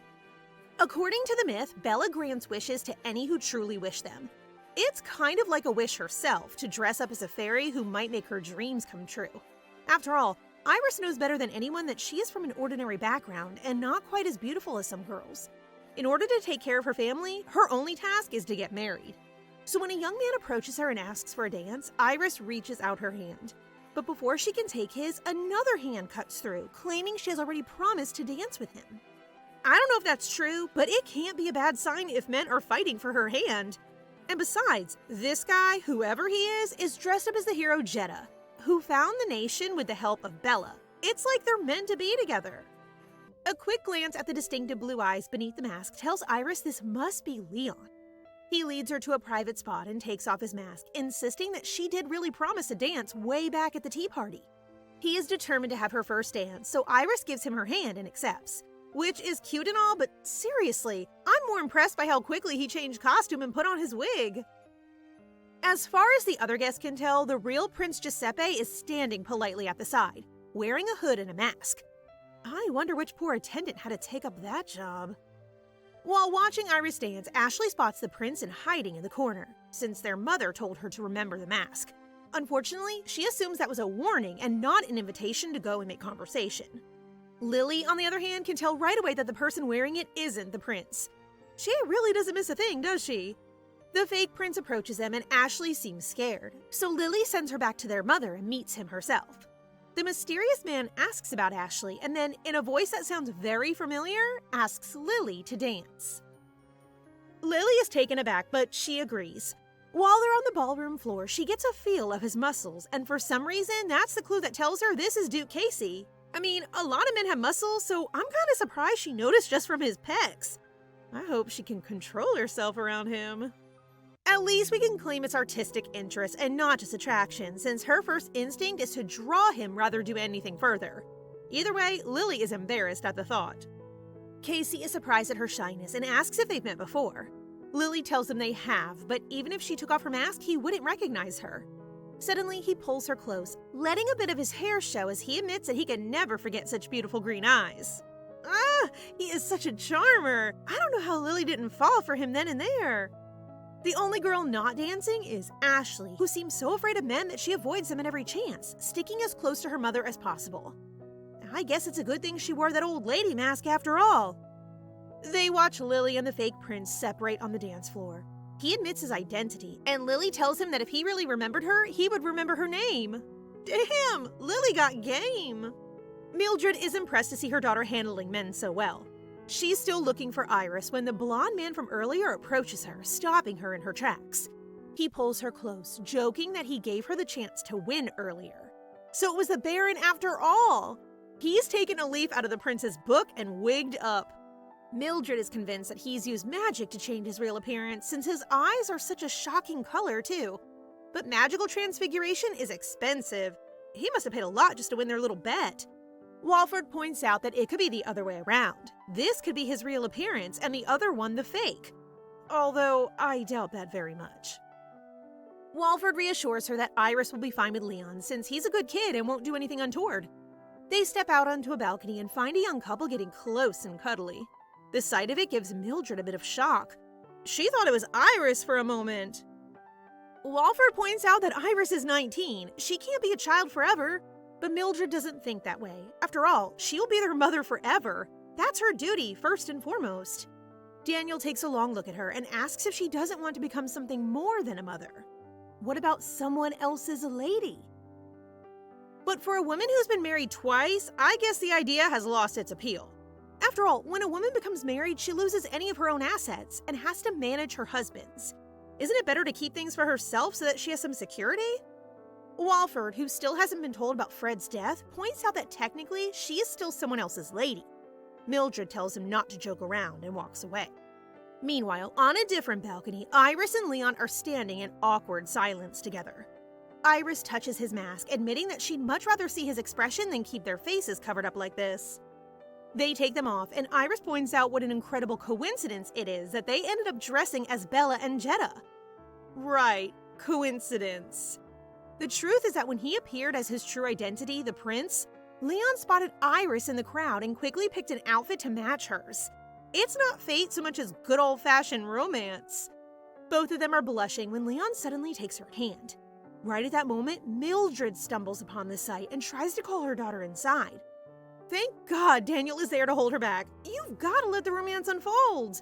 But all the tension crumbles when Leon stumbles through a request that she attend a play with him. Was anyone else kind of hoping for a confession? Either way, he got the point across. After the masquerade, Lily teases her older sister that Leon has definitely fallen for her. Why else would he ask her on a date? Mildred, who is eavesdropping as usual, freaks out when the Baron appears at her side with his normal hair and eye color today. Daniel has been working hard to catalog any sketches and paintings found in the mansion, so she ended up giving him a room to work in. He shows her a portrait of a lady and asks Mildred if she recognizes her. Honestly, Mildred isn't sure. The face kinda looks familiar, but then it also doesn't. Walford seems to expect her to know, so Mildred suggests they have some snacks and tea while she thinks about it. Mildred's tea, cakes, and cream puffs are far better than the other snacks of this era, since she knows how to make more modern treats that no one has invented yet. Well, that's handy. Another tool on her belt, I guess. As with all her skills, Mildred immediately asks if she can make some money off these cream puffs. Walford says he'd buy them. In fact, he could take them for his restaurant and sell them there. Walford arrogantly asks if she really has marketable recipes that top his quality chefs wouldn't know. It probably does sound unlikely if she wasn't literally from the future. In the end, Daniel agrees to hear a more detailed proposal and helps himself to another cream puff or two. A day later, the whole family take a trip to the theater with Baron Walford at the invitation of Leon. Poor kid must have been too nervous to have a date, just him and Iris in the end. While they're walking to their seats, they bump into Earl Gregory, an acquaintance of Daniel's. Walford introduces him to Mildred as his wife appears with a familiar face. It's Marcia. The girls are delighted to see her again after that whole incident at the ball. Shirley, the Earl's wife, is also very pleased to meet the woman who saved Marcia's reputation and expresses her gratitude to Mildred. Marcia isn't actually her daughter, but the daughter of a good friend. It's often the case that children of more humble backgrounds will be taken in by more affluent friends so that they can have a proper introduction to high society. And it seems like Marcia is one of those cases, judging by how shy she looks. Walford slyly mentions that Earl Gregory has a son too, one who is conveniently single. Apparently, he is also at the theater, but since he's nowhere to be found, the Barnes ladies head inside with Daniel to take their seats. Leon opens the doors to greet them at the entrance of their private box, which happens to be right next to the royal family's box. Seriously, he couldn't be more suspicious if he tried. Leon is a proper gentleman, escorting the ladies to their seats. And for his manners, Mildred allows him the chance to sit next to Iris. After all, this was supposed to be a date. Mildred sits down in the perfect spot to watch the kids, and soon the music starts up. Everyone is enthralled by the performances, and before they know it, the interval has arrived. Lily pops out for a bathroom break, so Leon offers to escort her. And of course, Iris will go wherever he goes, so they end up walking out as a trio. Poor Ashley only realizes what's going on once they've left. She's not the brightest tool in the box. While she's sulking about being left out, Lily deliberately leaves Iris alone with Leon to get the snacks. Iris is surprised to see how he picks snacks without hesitating over the price. He's always generous like that, but since the Baron has paid for the seats, technically anything they buy will go on his account. Because she's smart like that, Iris asks if Leon is very close to the Baron. I mean, he must be friends if he's so willing to spend his money. Leon gives the same old story. They're family friends, known him ever since he was little. But it turns out the Baron was the one to invite the rest of them to the theater. Did he do all that just to help Leon on his date? Or was it really an excuse to spend more time with their mother? I don't know about you guys, but I'm done with all this back and forth. I think those boys should get down on their knees and confess already. Anyway, they get to talking about childhood homes. Iris is impressed that Leon knows of Floy, the home where she grew up with her father, Earl Rivera. She remembers it fondly, though it was only a small, secluded place. Hearing her talk about it so fondly, Leon suddenly admits that he wants to buy her a house. Oh, that's really cute. Iris can't help but laugh, though I think if she knew he was the crown prince, she wouldn't find it quite so funny. While they're taking the longest route in the world back to their seats, Lily is in the bathroom where she finds Marcia hiding in the stalls. The girl is in tears. Clearly something is wrong. Marcia asks her to come back to the second floor with her. It seems like she left her seat with someone who has now disappeared for whatever reason. Lily can't tell what's happened, but she hands over a tissue and agrees to walk her back to her seat. They both seem uneasy. Suddenly, a boy comes around the corner and walks toward Marcia, saying he's been looking everywhere for her. Uh-oh, I smell trouble. Lily grabs her hand and steps in front of her friend. The boy curtly tells her his name is Preston Gregory and tells Marcia their mother is waiting. Oh, so this must be the Earl's unmarried son. He doesn't seem very noble if you ask me. Preston is also very arrogant, reminding Lily to treat him with respect since he's the son of an earl. When she still refuses to leave Lily alone, the boy grabs her and throws her to the ground. Lily immediately steps in, shoving him aside. Before he can cause any more trouble, a pair of ladies appear around the corner and scare him off. He storms away, and just as he's disappearing, Lily realizes that she saw him earlier. He was trying to get into the women's bathroom. But would he really go that far to bring Marcia back? I think something else has happened here. Connecting the dots, Lily asks her friend if Preston proposed to her. Obviously, the answer is no, but clearly he's been hounding her for something more, if you catch my drift. It seems he was also the culprit for her ruined dress at the ball. Of course, Marcia is indebted to the Gregory family, so it would be difficult to mention to his parents. They might even force her to marry him if they found out. Either way, Marcia is in a tough position. Lily feels terrible for her, but she doesn't know how to help. For now, at least, she can walk her back to her seat in peace. As they part at the door, Lily tells her to write, so at least they can keep in touch. As Lily is heading back to her own seat, Preston suddenly appears and grabs her. I knew her shoving him wouldn't go down well. Preston calls her ugly and tries to threaten her with all the things he could do to get her back. Even though she's scared, Lily keeps calm and calls him childish for threatening a girl when no one's around. He really doesn't take that well. Preston lifts up a hand, about to slap her when suddenly he's caught in the air. By some small miracle, Duke Casey has appeared. Oh, I am so here for these two. If she hadn't fallen for him before, she definitely will now. Casey looks furious, but he holds back his anger to check that Lily is unharmed. He lets Preston go with a warning and offers to take Lily back to her seat. She assures him that it's okay, but Casey won't let it go. Actually, he seems angry with her too for picking a fight with someone stronger than her. Lily rightfully thinks that's absurd, and what's more, she knows he still can't remember her name. So she politely thanks him for his help and runs away, once again feeling humiliated. Well, that didn't go how I was expecting. After the play, Mildred catches sight of a woman who looks like the lady in the portrait and runs after her.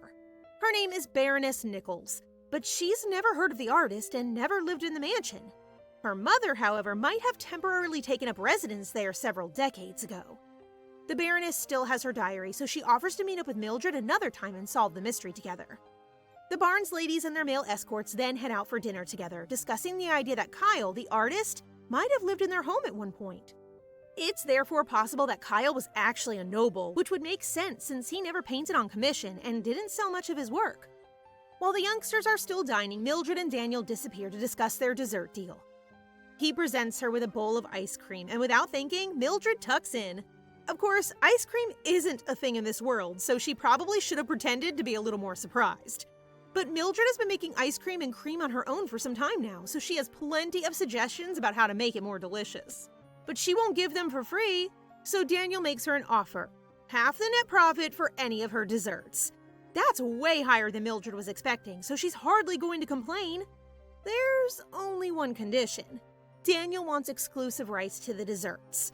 Apparently, there's a spell for exclusive contracts that could make it impossible to copy, which could come in handy if she wanted to patent her dress designs in future. Then the Baron raises this secret deal between him and Lily that so far no one has revealed. It turns out to be quite an innocent favor. Lily just wanted him to teach her how to paint, but before he agrees, he wanted to ask Mildred's permission. It's a difficult decision. Of course she wants the best for her daughter, but choosing to pursue painting as a career means jeopardizing her marriage prospects.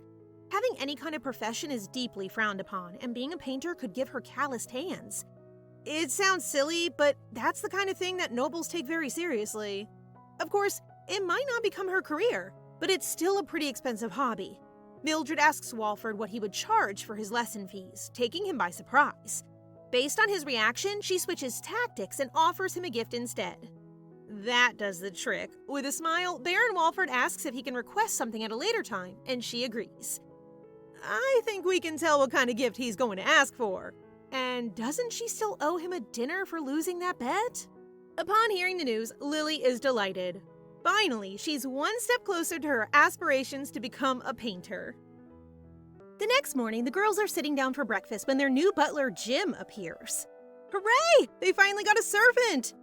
Just one, though, and he's being paid for by her brother, Count Gary. Jim delivers the daily newspaper, which has printed a story about the Queen Dowager's latest tea party. Mildred is pleased to see only good comments about the dress worn by Her Majesty, which was made by Davina according to Mildred's own designs. She decided to entrust her with the flower stitching skill as a way of paying her back for her kindness all those months ago in town. There was only one condition: to make a dress for the Queen Mother. It's kind of like a bribe so that the Queen comes through on her promise to support Mildred and her daughters in the future. She accidentally voices her thoughts out loud, catching the attention of Lily. Mildred explains that she sent a gift to Her Majesty, reminding her daughters that it is important to have people on your side in society. Lily and Ashley are still young and naive. They think relationships should be based on real connections between people, not favors and gifts. Ashley especially disagrees, probably because she's been receiving lots of letters from young men who are interested in her. These letters will soon become gifts, and before long, there'll be an outright competition between the young men to court the debutantes. With that in mind, Mildred tells the girls that a gift doesn't have to be expensive, just thoughtful. But when it comes to courtship, men should always make an effort to capture a lady's heart. And that means presents. You hear that, boys? Ashley is still protesting, so Jim the butler offers his own opinion. In this world, no man is too poor to buy a flower. So if they don't receive a gift, it's not because their lover couldn't buy one. It's because they didn't put in the effort. With that life lesson imparted, Mildred leaves to meet Baron Walford and Baroness Nichols. the lady whose mother resembles the portrait from their house. She went through her mother's diary but found nothing mentioning an artist. The Baron brings out the painting for her inspection, and the Baroness confirms their suspicions. It's definitely her mother. Seeing how touched she is, Mildred and Daniel give it to her, and the lady is so touched that she offers to do something in return. They end up borrowing her diary for a proper examination and discover that she stayed at the Barnes mansion for some time. She was often visited by a friend named Kyla. Can you see where this is going? Apparently, Kyla was a troubled young girl who ran away from home to stay with the Baroness's mother in the mansion. Eventually, the mother finished the mansion renovations and handed Kyla the key to a mountain cabin once she moved out. After that, they seemed to fall out.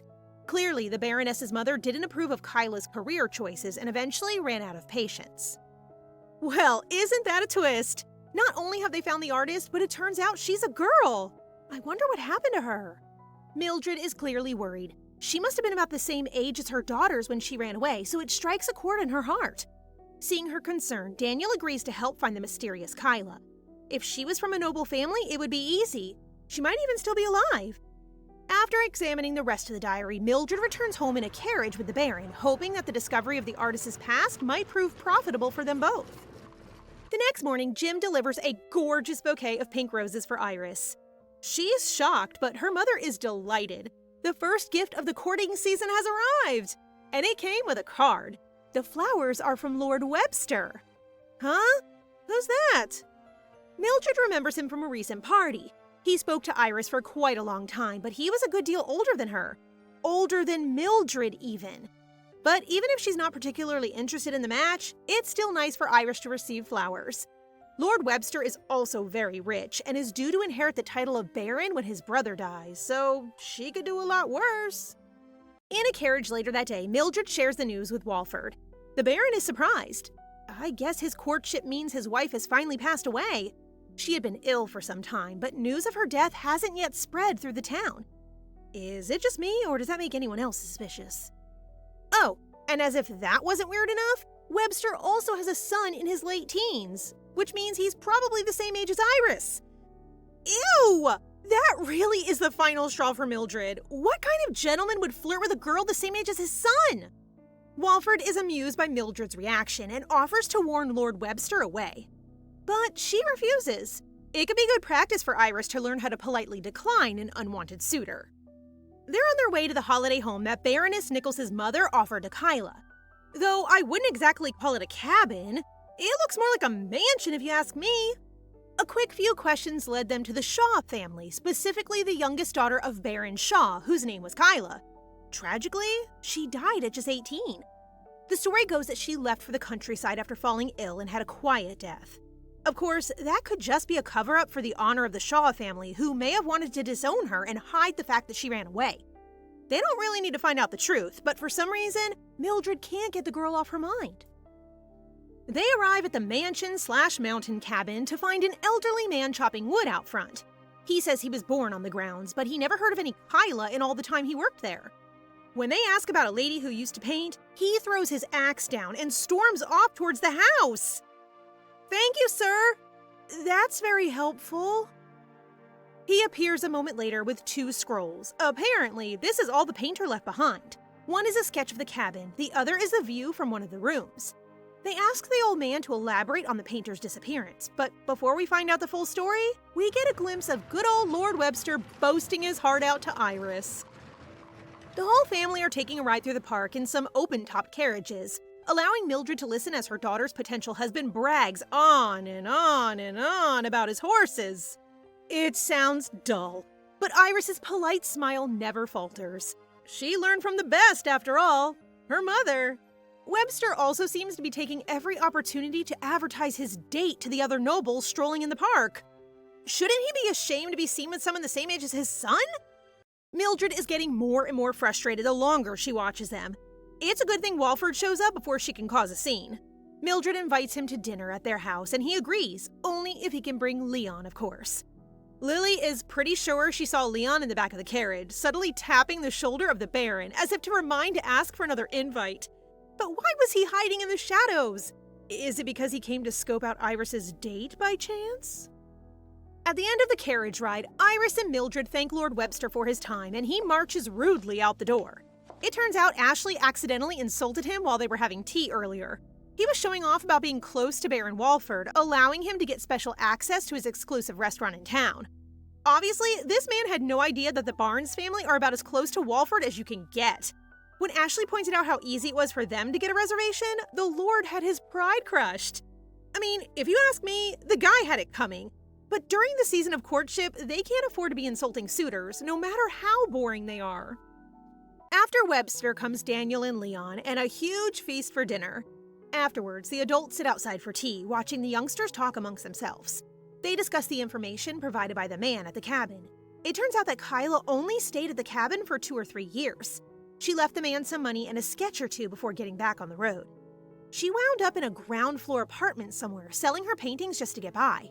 Then, like her family claimed, she really did fall ill and ended up dying in a hospital. It's kind of a sad story, especially since her paintings weren't truly appreciated until after her death. Even so, Mildred is relieved to know the full story. She wants to release Kyle's true identity to the public to raise the price of the paintings, but Walford of all people wants to keep it a secret.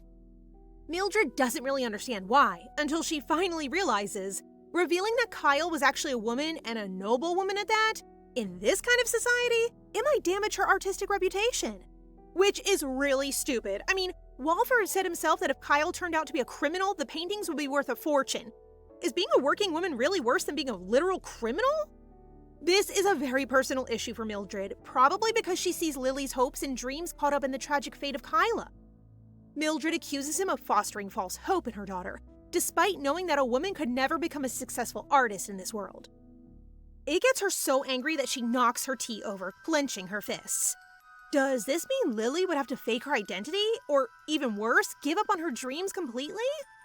Walford starts to say that a fake identity wouldn't be so bad, but Mildred won't accept that. It's basically the same as saying women can't be painters, which, I mean, just imagine saying that to a teenage girl. Walford seems to understand. He assures Mildred that if there was any other option, he would have taken it by now.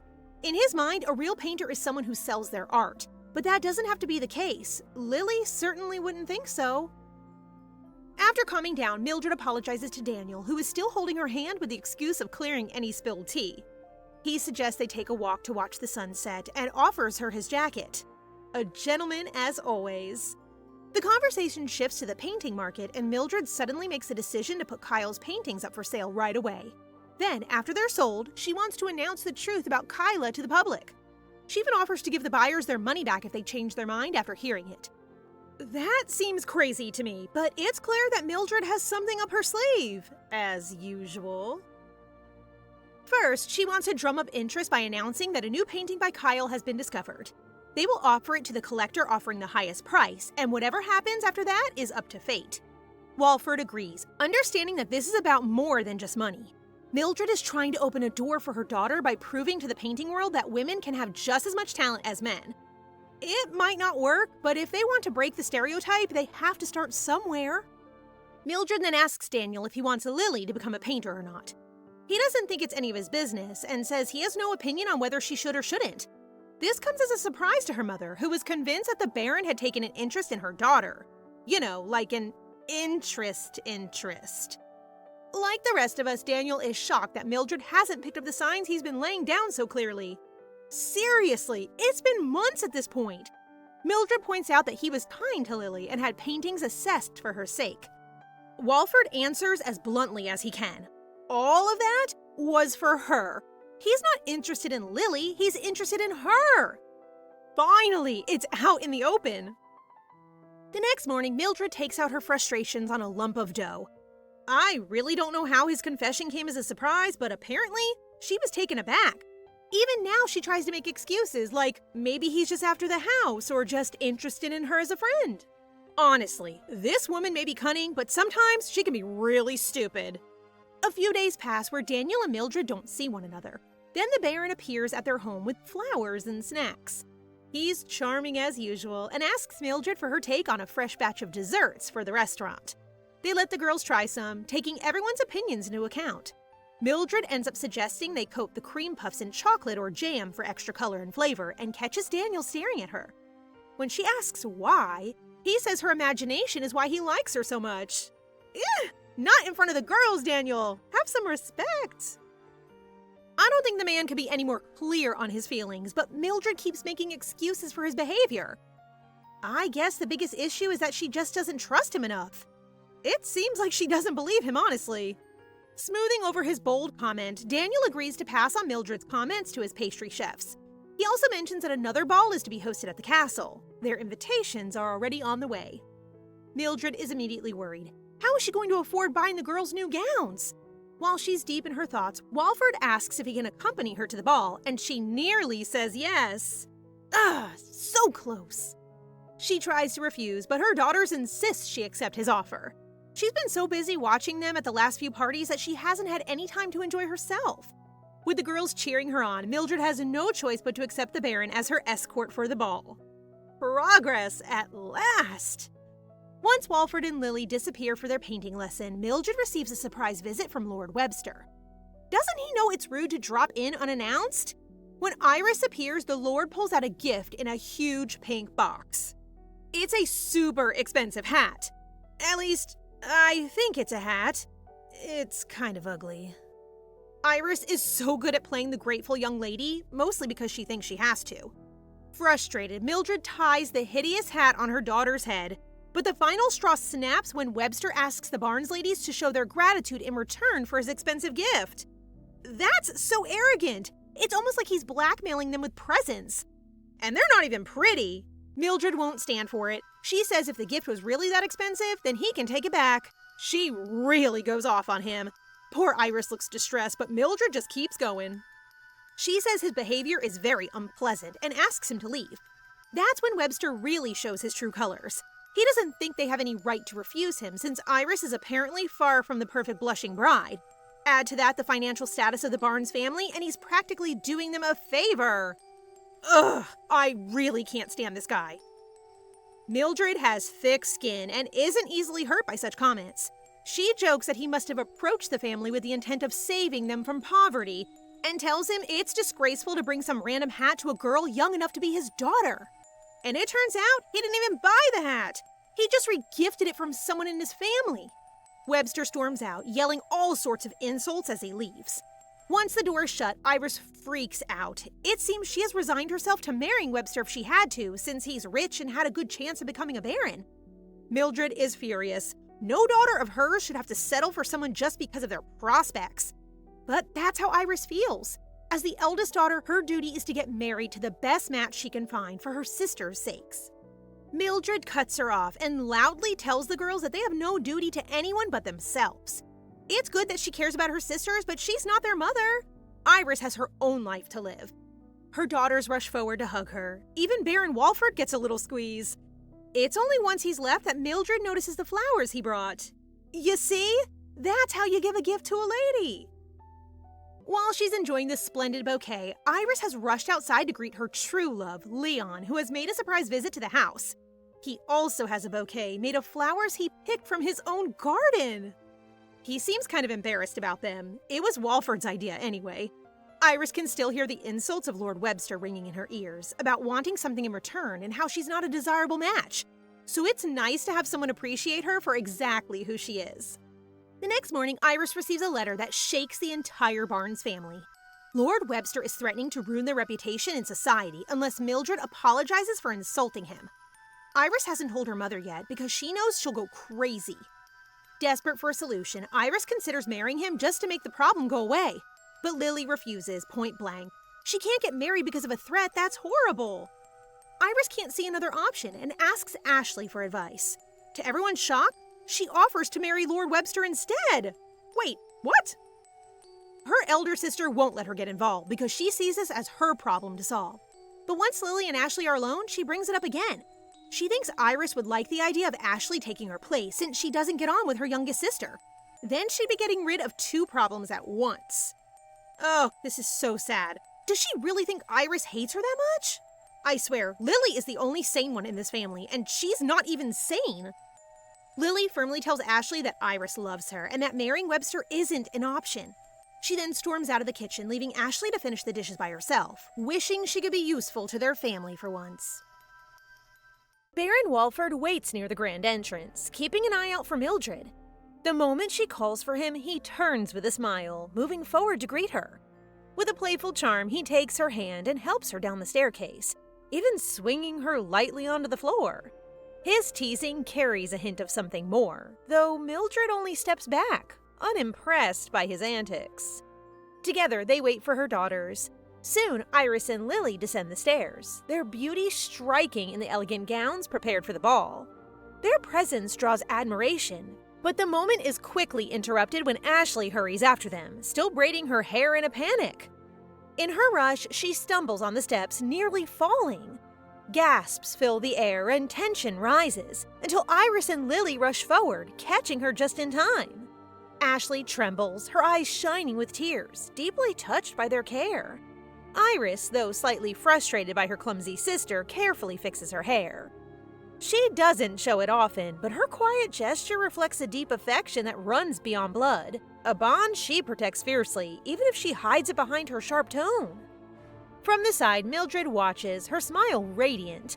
Pride fills her heart at the sight of her daughters showing kindness and unity. The grand ballroom fills with elegance as everyone arrives. Mildred enters elegantly escorted by Baron Walford. All seems graceful until her brother, Gary, scowls at the sight of his sister with the Baron. Before he can speak, his wife Sandy steps in, greeting Mildred warmly and easing the tension. Mildred notices Gary's disapproval, but Sandy gently reassures her. Soon after, Baron Walford and Gary find themselves in conversation. Gary senses the Baron's growing fondness for Mildred, but dismisses it lightly, treating it as nothing more than amusement. The ball blossoms into life as music swells and guests fill the floor, dancing. Baron Walford admires the floral decorations scattered across the hall, silently appreciating the beauty of the design. It's a vision made possible by Mildred's planning and Davina's skillful hands.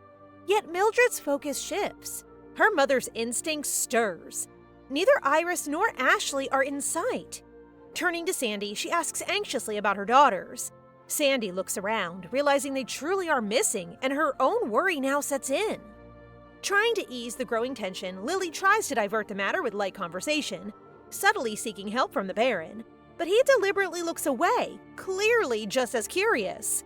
With no other option, Lily finally admits the truth. Out on the palace grounds, Ashley stands before Mr. Webster, speaking with him directly and making a bargain. Iris arrives, stunned to see her younger sister there. Pulling Ashley aside, she refuses to let her be involved. To protect her family's name and shoulder the burden alone, Iris makes a painful decision. She offers her hand in marriage to Mr. Webster. A desperate choice, born not of love, but of sacrifice. Everyone listens closely as Lily reveals the truth. The air grows tense. Both the Baron and Sandy react with clear disapproval, troubled by Mr. Webster's cruel attempt at blackmail. Their concern quickly shifts to Iris, who now faces the weight of it all. Without a moment's hesitation, Mildred moves. Her steps are firm, her expression unreadable. The Baron notices the quiet storm in her face and follows her, unwilling to let her go alone.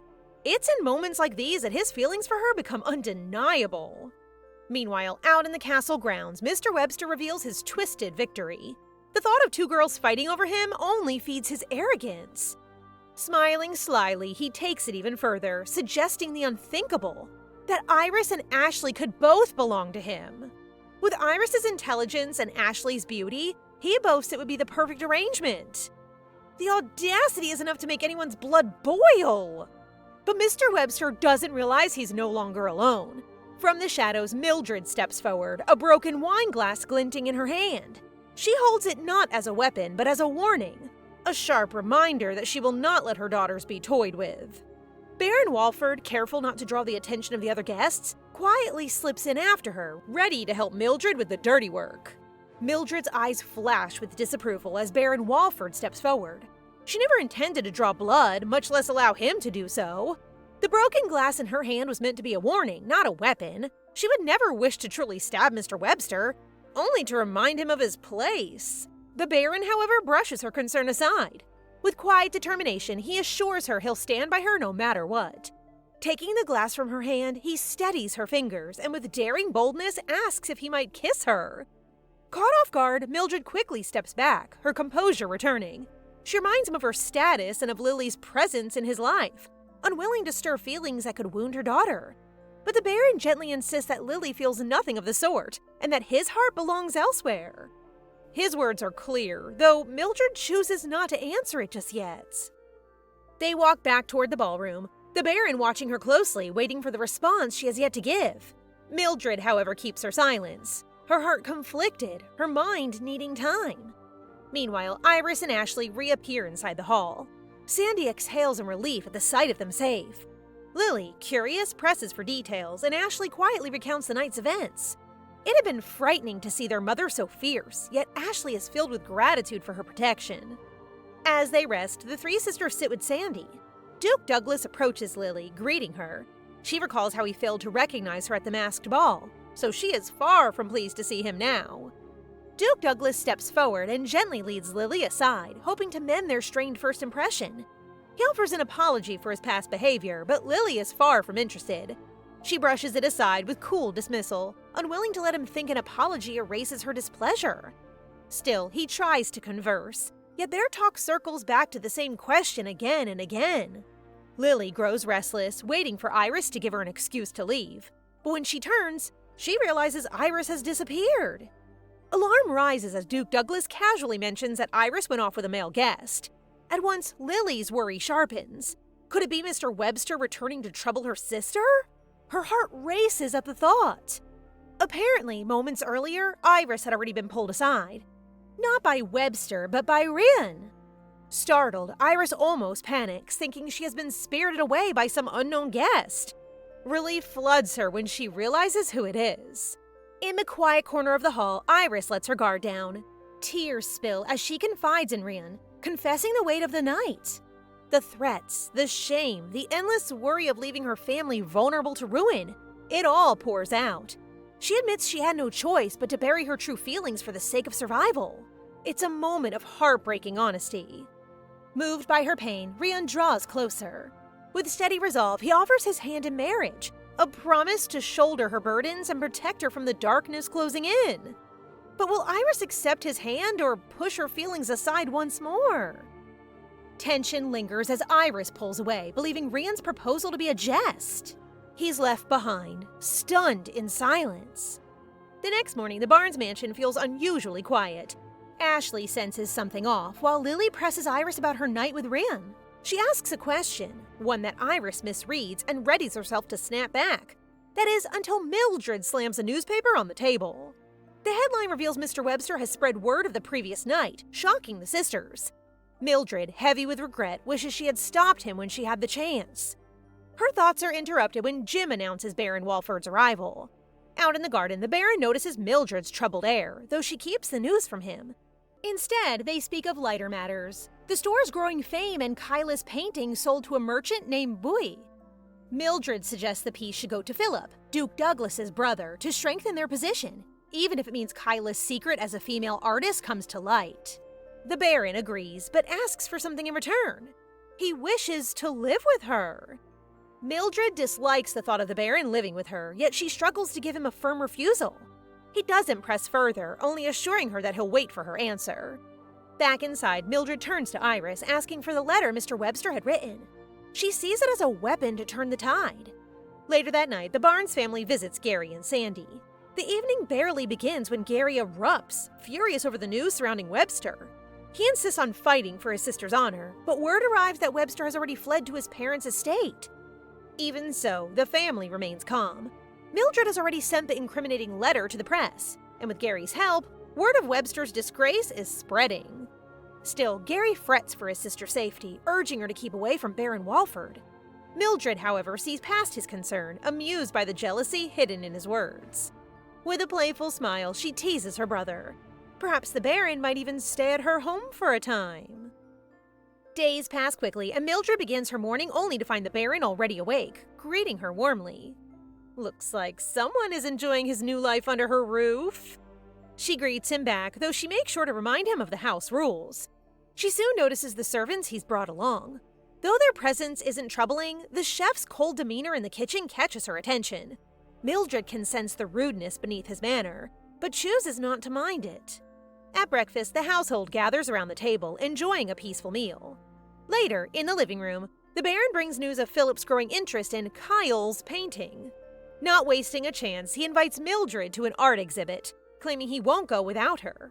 Reluctant, but unwilling to disappoint her daughter, she agrees to accompany him.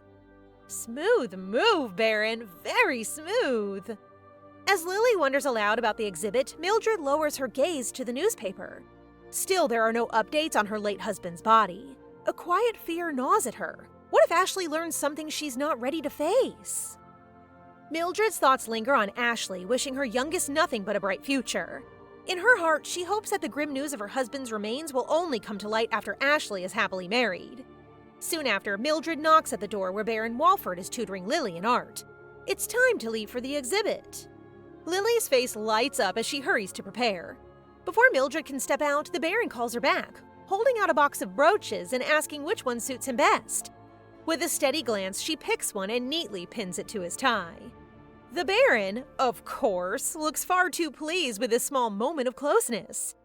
At the exhibit, Lily's eyes sparkle as she takes in the vibrant artwork surrounding her.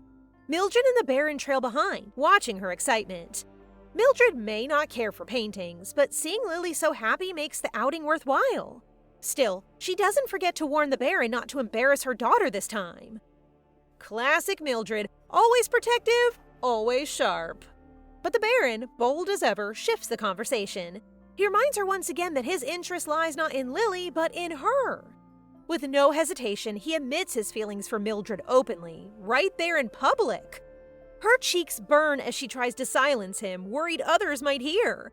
Especially Lily, whom she still believes to be smitten with him. The Baron remains firm, repeating that Lily has no such feelings. Curiosity sparks between them, leaving only one way to settle it. They'll have to ask Lily herself. And that answer could change everything between them. Mildred insists she'll be the one to ask her daughter about her true feelings. She won't be rushed, not even by Baron Walford's persistence. Before the matter can go further, a voice calls out to the Baron. It's Baron Gus, the owner of the exhibit. Upon hearing about Walford's burned-down estate, Baron Gus generously offers him a place to stay. But Walford declines, explaining that he's already living at the Barnes residence.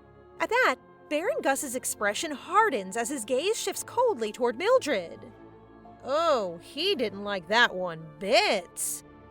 Baron Gus excuses himself, eager to introduce Walford to his daughter, Elena. And from the look on Walford's face, he doesn't seem thrilled about her already. Minutes later, Baron Gus returns with Elena, who greets Walford brightly. But her cheer falters the instant she meets his cold mood. Still, pleasantries are exchanged, and Elena offers to guide them through the exhibit. Her admiration for Walford is obvious, but his disinterest is even clearer. To keep her at bay, he clasps Mildred's hand tightly, silently pleading for her not to let go. The message is loud and clear. He wants no part of Elena's advances. As they move along the gallery, Lily slips away, eager to see other works that Elena seemed to skip over. But just as she disappears into the crowd, danger strikes. A cloaked figure bursts forward, Mr. Webster. He charges straight at Mildred, knocking aside guests and even toppling several art pieces in his path. Chaos erupts as people scramble. Elena freezes in terror, collapsing to her knees, unable to move. Above her, a heavy statue begins to tip, ready to crash down. Without hesitation, Mildred rushes forward, throwing herself toward Elena to shield her from the falling weights. The exhibit takes a turn no one expected. Seeing Mildred slip from his grasp, Baron Walford dashes forward, pulling both her and Elena away just as the statue crashes down. The other guests quickly rally, helping lift the heavy stone out of the way. Breathless, both Walford and Mildred exchange sharp words, each scolding the other for taking such a reckless risk. Mildred kneels to check on Elena, who trembles as she tries to stand. But what truly leaves her stunned is Walford's sudden declaration. Once again, he confesses his love to Mildred. Baron Gus rushes in, clutching his daughter, assuring her that a doctor will arrive soon. Though furious, he hides his anger behind formality, unwilling to let Walford slip away so easily. Walford, however, sets the record straight. It was Mildred who saved Elena, not him.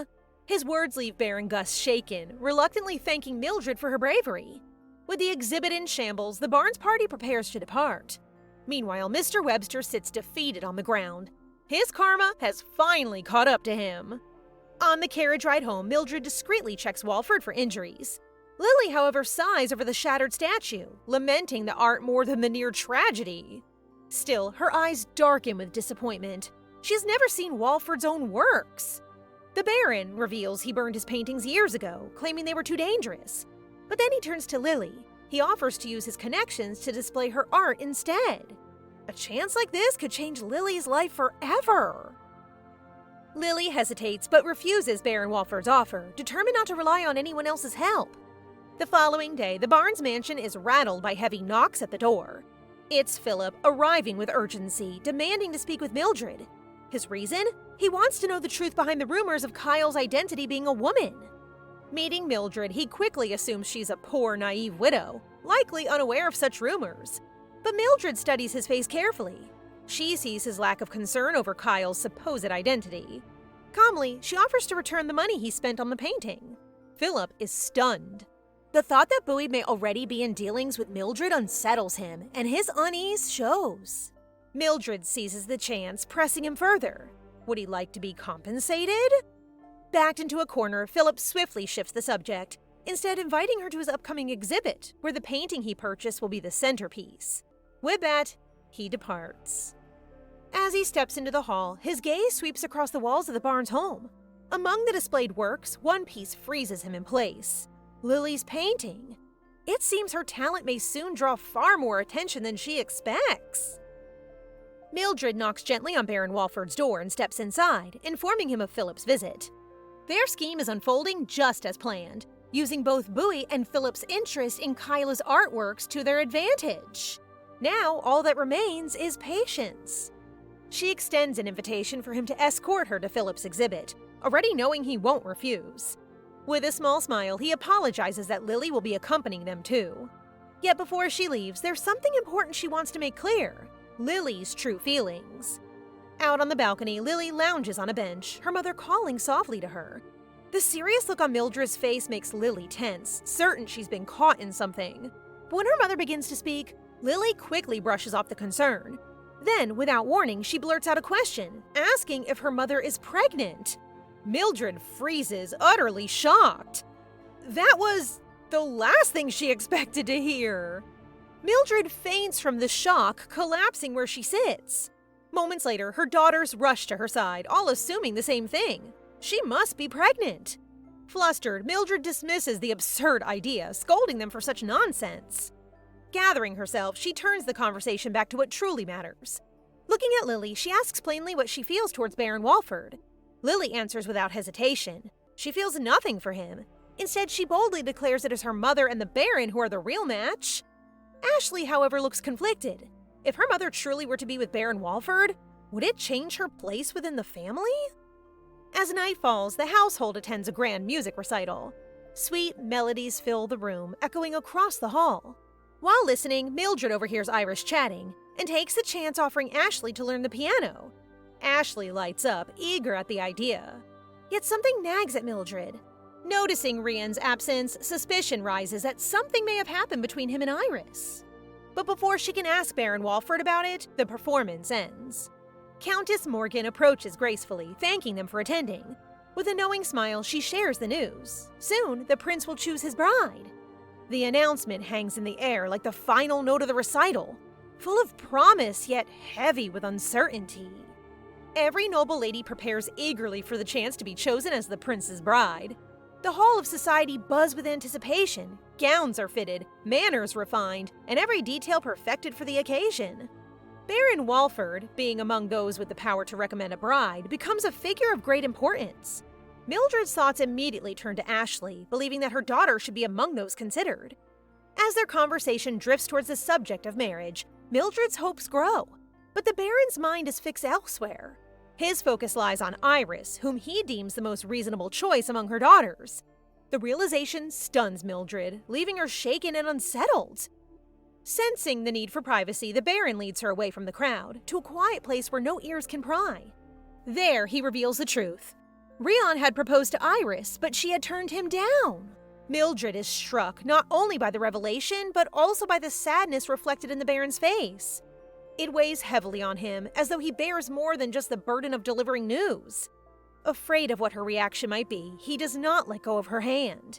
In that silence, he asks the identity of the prince's name. While sitting on the couch, Baron Daniel holds Mildred's hand while conversing. Mildred realizes that Leon is the Prince Giuseppe Adrian Charclair. What a revelation! She feels tricked as she pulls her hand away, stomping his foot as they continue conversing, while Leon feels disappointed. She expresses her realization that Leon, the prince, is the one who proposes to Iris, wherein she rejects the prince's proposal. Baron Daniel talks about how unmotivated the prince is due to Iris's rejection. Mildred is in deep thought as she expresses herself that first love never lasts.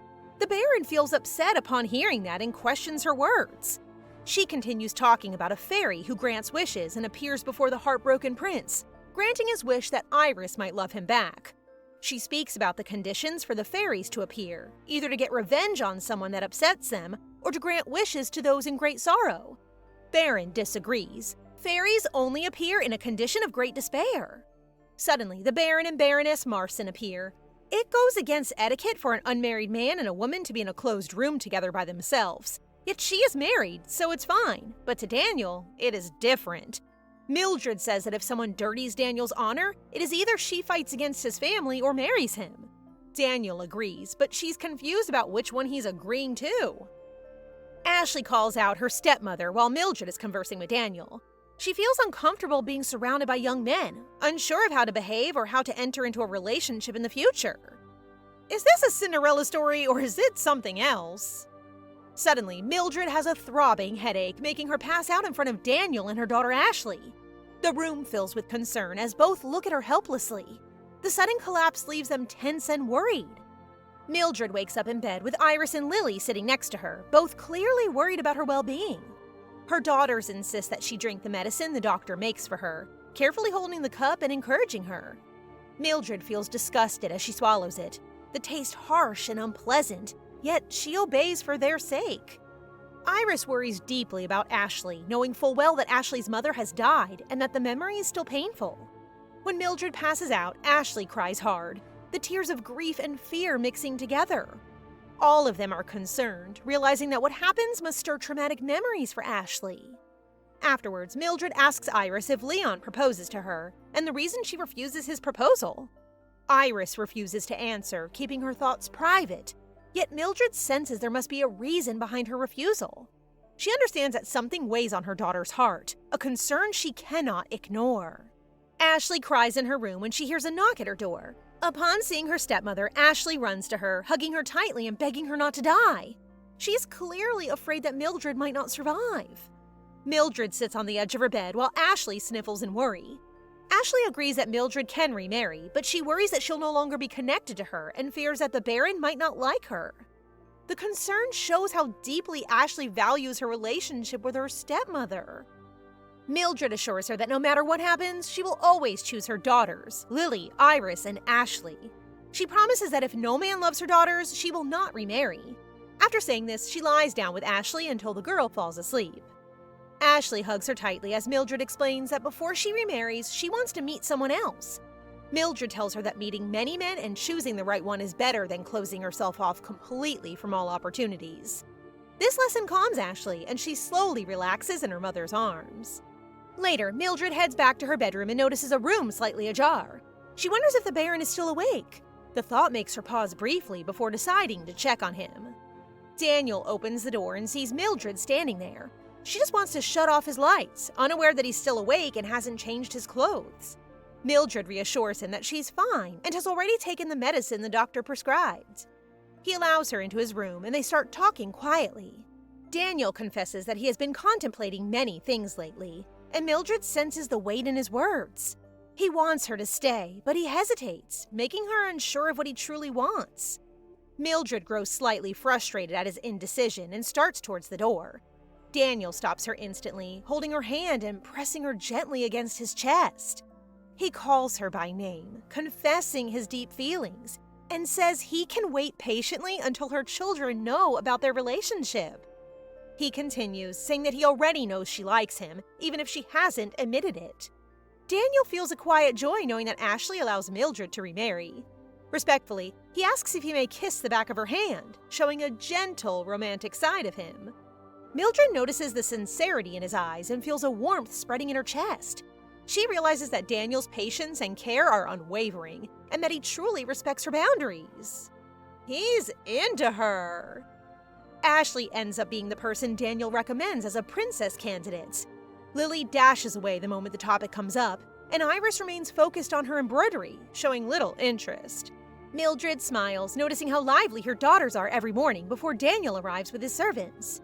They all begin helping around the house, making breakfast, heating water, and doing chores. Arguments and laughter fill the air as they sometimes fight but always find ways to reconcile. Mildred realizes that once her daughters are happily married, the house will fall silent. She'll miss this cheerful chaos. Iris sits beside her mother, assuring her that she'll always stay close, even after marriage, along with Lily and Ashley. Mildred asks her daughters who want to visit Lord Casey's gallery. A long silence follows, but eventually she insists that all her daughters should go, despite Ashley and Iris preferring that Lily accompany them instead. At the gallery, Daniel purchases an expensive painting, while Mildred complains how expensive it is. But he reminds Mildred that appreciating art enriches the soul. They discuss Kyla's work until Seychelle comes up, a painting by an anonymous female artist rumored to lure men and claim them. Mildred wonders why Lord Casey remains single despite the legend, and Daniel explains that a family curse affects every male Casey, causing their engagements to fail while helping women find true love. While Lord Casey converses with Lily, he seems amazed by how knowledgeable she is about the paintings in his gallery. He feels slightly annoyed seeing Douglas Casey act shy around her. The Caseys have been respected for generations as excellent swordsmen, yet seeing Lily excites him because he isn't the only one frustrated that men in his family struggle to appreciate art. Douglas clearly likes Lily, but his lack of knowledge about paintings embarrasses him. After a while, Lily excuses herself to find her family, leaving Douglas and Lord Casey watching her walk away. Lord Casey encourages Douglas to ask her out, hoping he'll act on his feelings. Meanwhile, Elena's sister notices Baron Daniel Walford with the Vans family.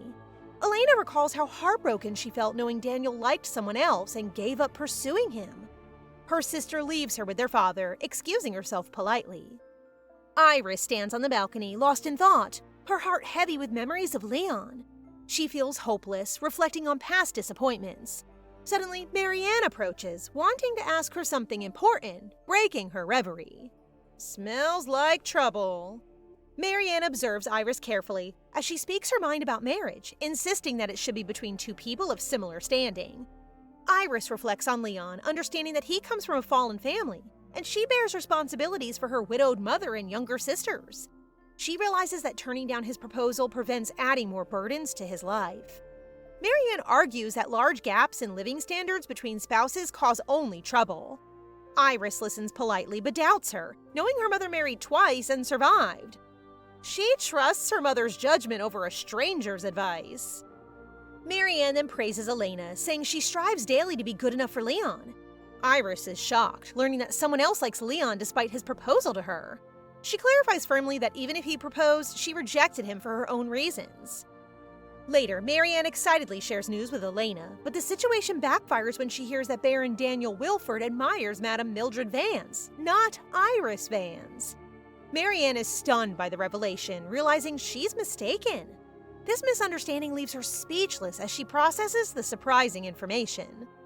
Meanwhile, Randolph Bowie approaches Madame Mildred Vans, and Lord Casey grows cautious. He knows that if Randolph discovers another Kyla piece at her mansion, he might try to claim it first. Lord Casey nudges Douglas to ask Lily on a date, subtly guiding his nephew while staying aware of potential rivalries. Lord Casey approaches Mildred, introducing his nephew Douglas and inviting the entire Vans family to attend the horse racing. They converse politely, sharing thoughts on art, family, and traditions. Once the adults leave, Douglas and Lily are left alone, giving them space to converse. Lily recalls laughing at Douglas for not recognizing a painting, feeling embarrassed now about her own lack of knowledge in horses. Douglas politely asks when she is free to attend the horse racing, and she realizes she has no plans for tomorrow. She agrees to go, making Douglas smile with delight. Mildred and Daniel watch Lily and Douglas interact, noticing subtle gestures. Mildred wonders if Lord Casey is intentionally pairing his nephew with Lily, while Daniel considers the possible hidden intentions that might complicate matters. He feels the urge to pull Mildred to his side, but restrains himself, respecting the moment. Meanwhile, Ashley observes her mother and Baron Daniel sharing a quiet, happy exchange. Iris remains in a daze from the earlier news about Leon's admirer, still processing the misunderstanding. The family's dynamics shift slightly as everyone notices unspoken feelings and growing connections. The next day, the Vans family enjoys VIP seats at the horse racing, able to see the entire track clearly. They feel privileged despite the heat, surrounded by refreshments and attentive service from Douglas and his staff. Mildred hopes Daniel will join them soon, remembering that he left on errands and has not yet returned this morning. During the horse racing, Ashley expresses a sudden desire to walk around, something she rarely does. Mildred notices her enthusiasm and realizes how much Ashley enjoys watching the horses. Iris, Lily, and Douglas volunteer to accompany her. Mildred thinks about Douglas's offer to escort her daughters and concludes that it does no harm. She feels reassured knowing her children are safe, and Iris promises to meet her later. Ashley and Lily hold hands as they walk, sharing excitement and curiosity about the horses and the surroundings. Iris observes Douglas closely, noticing how he glances at her sisters. She asks him quietly which sister he likes, and Douglas glances down at her, noticing that Lily has green eyes while Iris has brown. There, Iris concludes he likes Lily. She smiles at him as she gives him some advice. Lily hates when people beat around the bush. She knows that people admire Ashley more, but for Douglas to distinguish between herself and Lily is something that amuses her. Douglas realizes his initial assumption about Iris is mistaken, understanding now that she's extraordinary. He admires her discretion in handling the news about the prince's proposal. She has her reasons for rejecting the prince. Mildred asks if the seats up are only given to horse owners, and Lord Casey agrees. She feels bad for Daniel, who cannot have a seat, but Lord Casey reassures her that Baron Walford surely prefers paintings over horse racing. Later, Lord Casey leaves to resolve some issues. Afterwards, Mildred walks around and sees Gershwin, wondering if Baron Daniel Walford also owns catering services. Suddenly, he speaks from behind her, saying he does have one. She's surprised to hear him and asks what he's doing at the horse race place. He smiles and answers that he's checking his seats. Mildred and Daniel go to the seat he prepared just for her without her realizing it. Refreshments and other delicacies are on the table, which Gershwin prepared. He admits that he purchased a ranch yesterday without worrying about the cost since he's the second richest man after Casey. He buys the ranch because he thinks Mildred likes horses. Mildred is stunned, choking from the drink he gives her as he hands her a napkin. She tells him that he must use his money in a good way, and he agrees that this is exactly what he's doing. He'll do anything just to see her happy, and that is what he wants. Mildred decides to look for her children to change topic, realizing he really does buy a ranch just for her. In a room, 2 scrolls lie on the table. One scroll informs that Ashley is eligible as a princess candidate, and the other lists the requirements and preparations needed for the selection. Ashley fits the criteria. She's between 17 and 20, has never been engaged or married, and her family has noble origins at least to their grandparents' generation.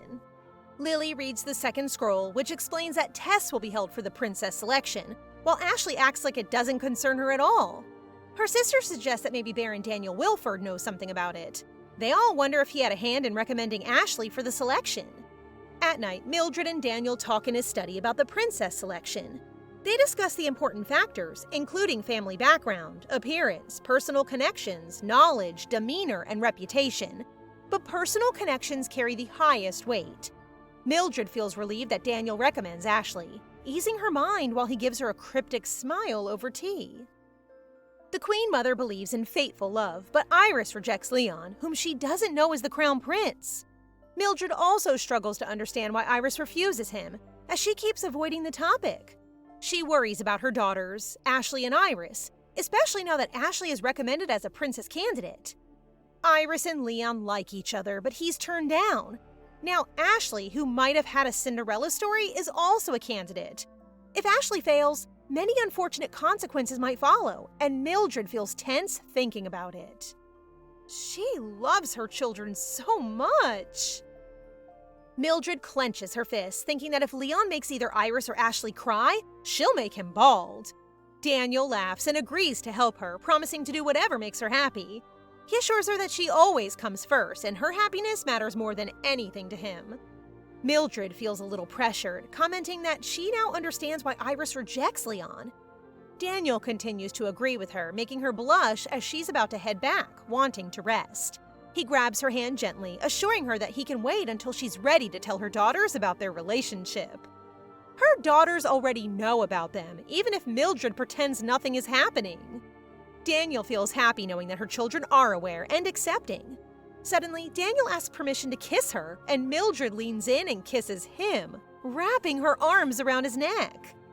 Their hearts beat fast as they share the kiss, both feeling the warmth and closeness. Daniel slightly pulls away, wanting to ask a question, but Mildred reassures him. He promises that he'll always ask permission before kissing her, respecting her wishes fully. The news of Dove's arrival comes with Fred's body being transported back home. Daniel asks if he can accompany her, and Mildred agrees, feeling wariness more than grief. She pecks his cheek and addresses him formally, though she prefers to call him Daniel when they're alone. These two are perfect lovebirds. Mildred and Baron Daniel walk carefully along the pier. They examine a letter from Harris, a friend of Fred, which says he'll send Fred's body back on the Seagull ship. However, the men in charge insist there is no corpse on board, raising immediate concern. Daniel gives a gold coin to a worker, urging him to search the ship thoroughly. The man hurries away, checking every corner, while Daniel studies the letter again, noting that the ship's name might be similar to others nearby. They search diligently, but find no trace of Fred. During the carriage ride, Mildred and Daniel discuss the troubling situation. Daniel points out two possibilities. The crew lost Fred's body and hides the truth, or Fred might still be alive. Mildred refuses to declare Fred dead without confirmation, worrying for Ashley as he's her only blood relative. She recalls that if Fred's business fails, he might try to marry Ashley off for wealth. Daniel watches her closely, concerned, as Mildred reassures him that if Fred were alive, he would have appeared at their door. They arrive at a house and ask for Mr. Harris, but the lady claims she does not remember seeing him and warns them about his overdue rent before slamming the door. Daniel realizes he must investigate Harris further, despite Mildred knowing their shared history from the academy and business dealings. Something is fishy. In a room, a lady measures Mildred's daughter's height, and only Ashley has gone taller. However, it doesn't make her happy for the reason that she won't be able to share her clothes, and she'll look like a giant. Daniel assures her that when they all walk together, he'll be the giant among them. A man only one could dream of. Mildred and Daniel watch the three getting along. Some days they might fight, but some days they get along, 'cause that's what sisters are. Later on, they attend a ball where Ashley is amazed how splendid the Casey residence was. Meanwhile, Iris and Lily stare at their mother and the Baron Daniel. They are slightly jealous. Yet, Iris is happy knowing that her mother has found someone that would look at her with loving eyes, wishing to have one. Lily expresses that that's how Leon looks at Iris, and she knows that. However, Iris has rejected him. Lily then called Ashley to come along with them, leaving the Baron and their mom together for a drink. And then the three sisters entered a room, making Iris wonder if they wanted to rest. But Lily wants some answers from her. She can't keep her mouth shut and let Iris avoid the most important question. Why did she reject Leon? Douglas Casey rests in the room, checking some picture books, when he hears voices approaching. The three sisters enter, speaking quietly about Leon and whether Iris truly likes him. Iris explains that she rejected Leon because she doesn't want to burden him with her family's problems. She cares about him. Lily is about to reveal that Leon is a prince, but Douglas' book falls to the floor, startling them all. Lily scolds him gently for not announcing his presence, while Iris apologizes for the intrusion. Douglas bows slightly, siding with Lily, and apologizes sincerely, earning a small smile from her. Lily picks up the fallen book, asking if it is from Rufus Larson's art series, a must-read for art enthusiasts. Iris remembers that Lily almost told her something important before the interruption. Suddenly, the door bursts open, and Marcia enters with a disheveled state, looking exhausted and in need of help. The sisters immediately rush to assist Marcia, offering water, a hairbrush, and comfort without hesitation. Lily suggests that Douglas step out, insisting the ladies need privacy to attend to Marcia. Douglas nods in understanding, but was quietly hesitant whether to leave or not yet. He just offered help if they needed one. Duke Douglas is reluctant to leave, eager to assist the sisters in comforting Marcia. But Lily insists he must stay outside, far from their sight. Once Douglas steps out, Marcia finally reveals the truth. Her distressed state is all because of Preston's relentless pressure, forcing her into marriage. The thought of being tied to him torments her. If not for the Gregory family's protection, she would have long since pushed Preston away. Iris, however, is displeased with Marcia's silence. She tells her plainly that marriage should be for love, not riches or titles. Marcia breaks into tears at her heartfelt words. The sisters gather, embracing her with warmth. Outside, Douglas overhears everything, even Mildred's scandal, the shocking notion of a woman daring to threaten a man. His gaze lingers on Mildred's figure. But Daniel notices. Without hesitation, he pulls Mildred closer, his eyes locked on Douglas, a silent warning in his glare. Back in the library, the sisters wondered where Douglas has gone. Lily, however, doesn't seem bothered, thinking he must have wandered off somewhere. Checking that the coast is clear, Lily slips away to find her mother. She finds Mildred alone and immediately begins sharing what happened to Marcia. But before she can finish, Daniel suddenly appears, startling her from behind. Still, Lily presses on, hoping to hear her mother's opinion. She doesn't mind the Baron's presence. She asks what they should do if they want to fight back against an older person. Daniel quickly understands and even offers to take care of the matter himself. But Lily, persistent and determined, refuses his help. Seeing her daughter's resolve, Mildred shares her own opinion, but her answer is far from what Lily expected. Daniel, on the other hand, seems amused by her unusual response. Though Mildred's idea sounds foolproof, it simply wouldn't work with Marcia's timid nature. In the end, Lily realizes her only option is to confide in Earl Gregory and his wife. She thanks her mother and departs. Just as she begins to search for Douglas, he appears behind her, curious about what she's looking for. Left with no choice, Lily sets her independence aside and asks him for a favor. Lily asks Douglas to guard her sisters, determined to face Preston herself. Though reluctant, Douglas agrees, leaving his servants to watch over Ashley, Iris, and Marcia. But his unease doesn't fade. He quietly follows after Lily, keeping close. In the garden, Lily searches until she finally spots Preston. She hesitates, but still steps forward to confront him. Preston scowls at the sight of her, his irritation plain. He wastes no time hurling insults in the open. Lily doesn't back down. She fires her words back, sharper each time, knowing her defiance only fuels his anger. His temper flares. With a snap, Preston strikes her across the face, his voice raised in cruel insults. Gasps erupt as nearby guests witness the scene. Douglas hears the commotion, and when his eyes fall on Lily, hurt and trembling, he doesn't hesitate. Fury surges through him as he lunges, striking Preston without restraint. Moments later, a doctor tends to Lily's injuries. Mildred and Baron Walford stand close, both visibly shaken and deeply unsettled by what has just unfolded. A shocking turn of events. Preston's mask finally shatters in front of everyone, but so does his calm.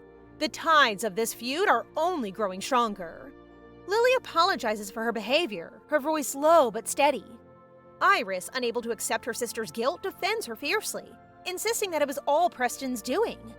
Ashley clings to Lily, crying in worry for her well-being. The sisters' concern only deepens the atmosphere, but the Baron's eyes shift elsewhere, fixed on Mildred, troubled by what she might do to Preston in retaliation. Suddenly, Douglas bursts into the room. He freezes mid-step when he sees the entire family gathered, his expression caught between urgency and hesitation. Carefully, he asks Mildred if he may speak with Lily. Mildred grants permission.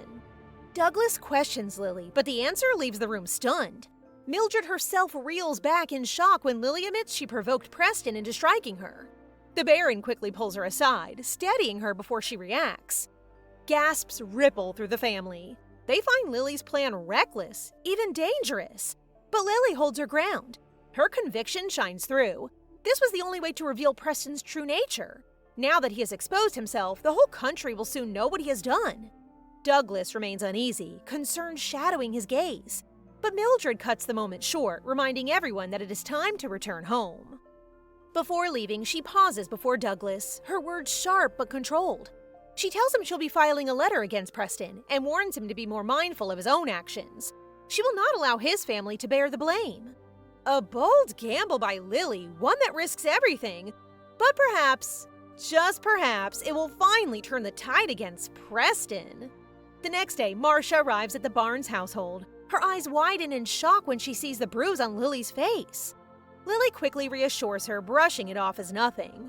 Meanwhile, Mildred receives Countess Rowan, who visits on Shirley's behalf. Shirley is preoccupied with her son's affairs, and the Countess comes with apologies. It is revealed that Preston will soon be leaving the capital, his mother accompanying him in hopes of correcting his behavior.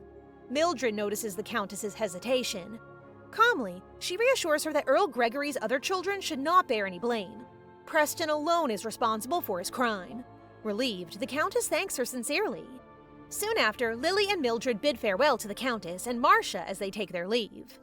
Back inside, Mildred confides in Lily that her plan had succeeded, but not without consequence. Patricia's engagement has been halted, the scandal spreading like wildfire after Preston's downfall. Lily falls silent, guilt dawning on her. So focused on helping Marcia, she had forgotten that Patricia, too, was bound to Preston by blood. Victory comes at a price. Lily's plan worked, but the ripples of her choice are only beginning to spread. Mildred scolds Lily, reminding her that she should have thought her actions through before creating such a scene that only invited more problems. But Lily's intentions are clear. She only wanted to help Marcia. As Iris and Ashley leave the room, Lily lingers behind. She asks her mother if she may attend the Marquise's exhibit this week. Mildred hesitates, worried her daughter's bruise would become the talk of the town. Yet Lily brushes it off, treating it like a badge of honor for forcing Preston out. After a pause, Mildred agrees, but only if Lily promises not to cause further harm to herself. Just as Lily prepares to excuse herself, Jim enters with the news that Daniel is preoccupied with a guest. The guest is none other than Duke Douglas. He greets Mildred as she enters the Baron's room. The moment she settles, Douglas wastes no time, asking for Lily's hand in marriage. The sudden request stuns her. Yet after a brief laugh to dismiss the tension, Mildred firmly refuses his proposal. Douglas is astonished, unable to comprehend how Mildred could refuse his proposal. But Mildred, with a gleam in her eye, makes it clear. She knows he and Lily care for one another. That is precisely why she refused, believing marriage must be a matter of love, not obligation. She promises to tell Lily of his proposal and to return with her answer soon. The age difference between them does not concern her, only that Lily's choice be her own. With no other option, Douglas accepts Mildred's words, choosing to wait for Lily's response before leaving the estate. Moments later, Lily receives the news of Douglas's proposal. She is left stunned. What she didn't expect, however, was to admit openly that she has no thoughts of marrying at all. Even as paths are laid before her, Lily's heart holds firm, unchanged by the pull of marriage, unshaken by expectation. Lily shows no interest in marriage. For her, it isn't a necessity. Her heart belongs to art. The thought of being tied down makes her fear losing her passion for painting. Mildred listens, yet the idea of Lily alone in the future unsettles her. A life without marriage could bring difficult consequences. Still, seeing her daughter's persistence, she makes a deal. Lily must sell one of her artworks within a month. A test to face the world beyond the safety of home. Later, Mildred sits quietly by the window, worry written across her face. Daniel notices, understanding her fears for Lily. He also senses that Douglas truly cares for Lily and may not give up on her so easily, despite rejection. In his quiet way, Daniel offers comfort. Mildred, exhausted, rests against him, her worries momentarily eased. Though Mildred still worries about Lily's decision, the shadow of Kyla lingers in her mind.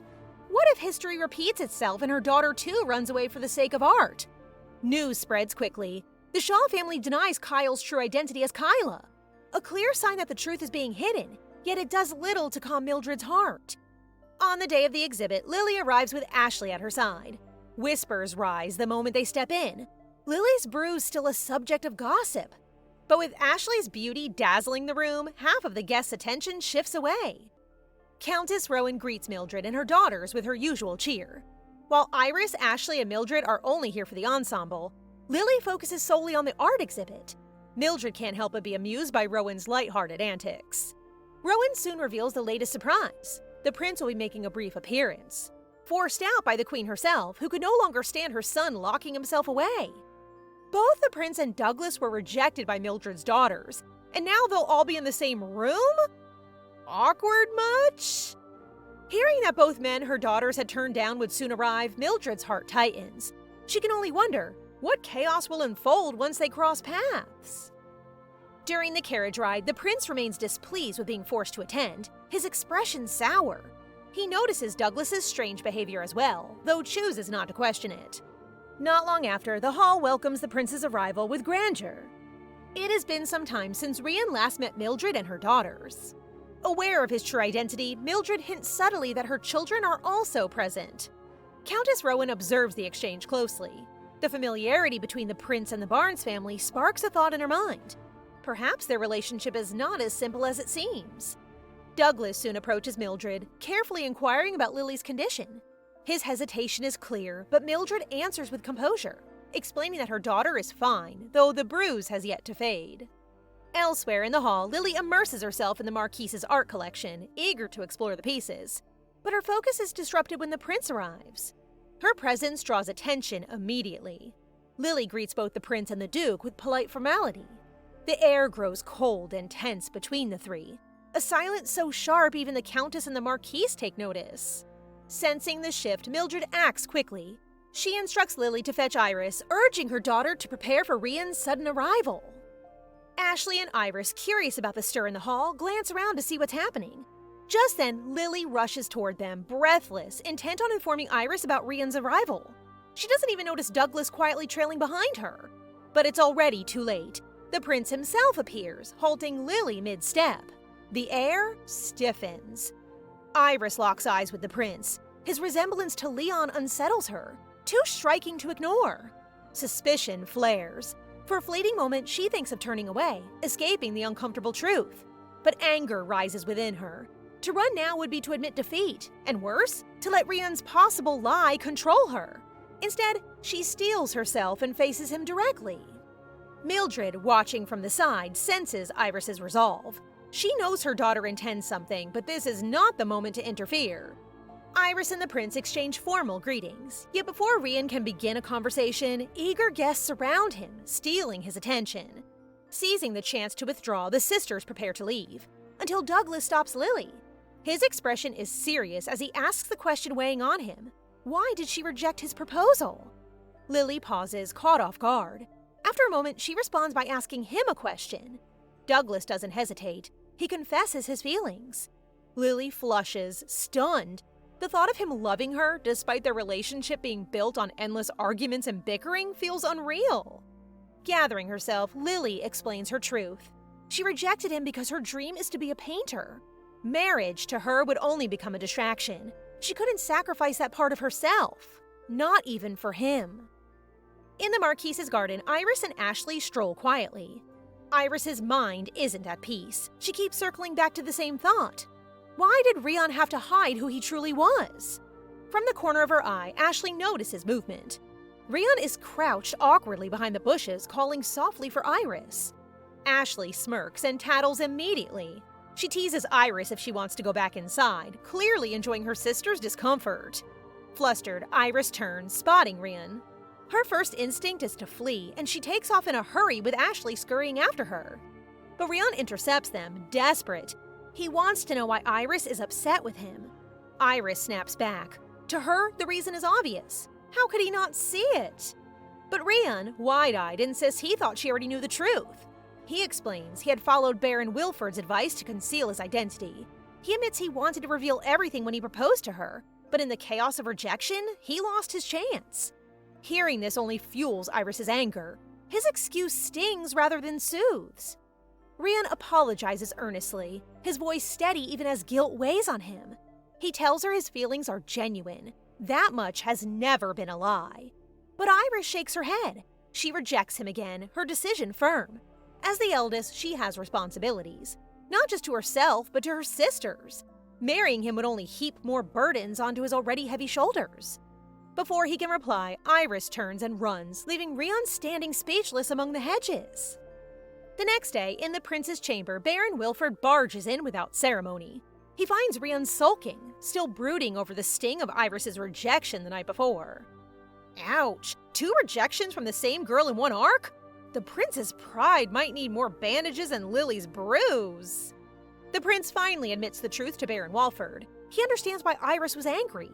Walford, unimpressed, calls him a fool. He lectures the prince harshly, warning that his reckless behavior only proves Iris was right to reject him. Walford reminds him of the purpose behind hiding his identity. It was never to deceive Iris, but to teach him what life outside the palace is truly like. Yet the lesson is clearly not sunk in. With a heavy sigh, the Baron decides to try a different approach. Meanwhile, at the Barnes' estate, Walford introduces Mildred to a new servant. Mildred is surprised. Another male servant? When Walford assures her it's temporary, she reluctantly agrees. Seriously though, just how many wigs does this prince even own? The servant, William, steps forward. Walford explains he struggles with speech. Mildred nods, but her eyes linger on his concealed face. A thought flashes across her mind. Could he be the prince in disguise again? Her stare makes William visibly flinch, but eventually she shakes it off. Even so, the endless parade of servants under Walford's name makes her sigh. Perhaps it's time for him to move out. Yet when faced with his soft, earnest expression, Mildred's resolve crumbles. She tells him he's always welcome at the estate, even offering her own room for him to rest in.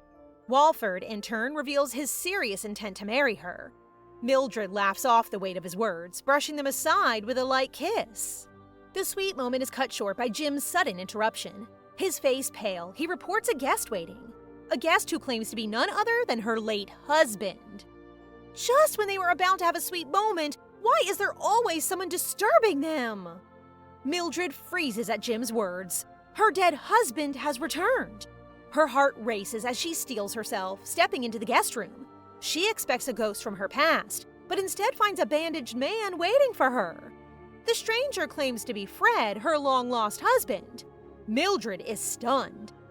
Forcing herself to stay calm, she glances at Daniel. He catches her silent plea and steps forward, asking the man what caused his injuries. Fred seems unsettled by Daniel's presence, bristling at the idea that another man had been protecting his family. Still, through clenched teeth, he thanks the Baron for caring for them. But Mildred's suspicions only deepen. This man claims injuries to his face prevent him from revealing it, saying he was scarred during his travels. He insists he cannot let her see him. Mildred, however, grows more persistent. The harder he resists her, the stronger her doubts grow. She listens carefully as he shares intimate stories, moments only Fred and she could possibly know. His words stir old memories, but her instincts refuse to bend. Daniel, unwilling to let the charade linger, demands that the man remove his bandages. Slowly, the man complies, peeling away the blood-stained wrappings from his face. The sight of fresh wounds beneath makes the air heavy with tension. Mildred stares, torn between shock and suspicion. But still, deep in her heart, one question burns. Is this man truly her late husband, or a carefully crafted lie? The man claiming to be Fred continued his story, but Mildred remained unconvinced, masking her doubt with composure. She pressed to meet the person who had supposedly saved him. At first, the man refused, claiming the rescuer left after dropping him at the Barnes estate. Finally, he admitted it was Harris. Mildred's eyes lit up at the name. She and the Baron had been told Harris left the capital, so why had he not appeared until now? More importantly, she wanted to hear Harris's side of the story, and to know what had truly happened to her husband's body.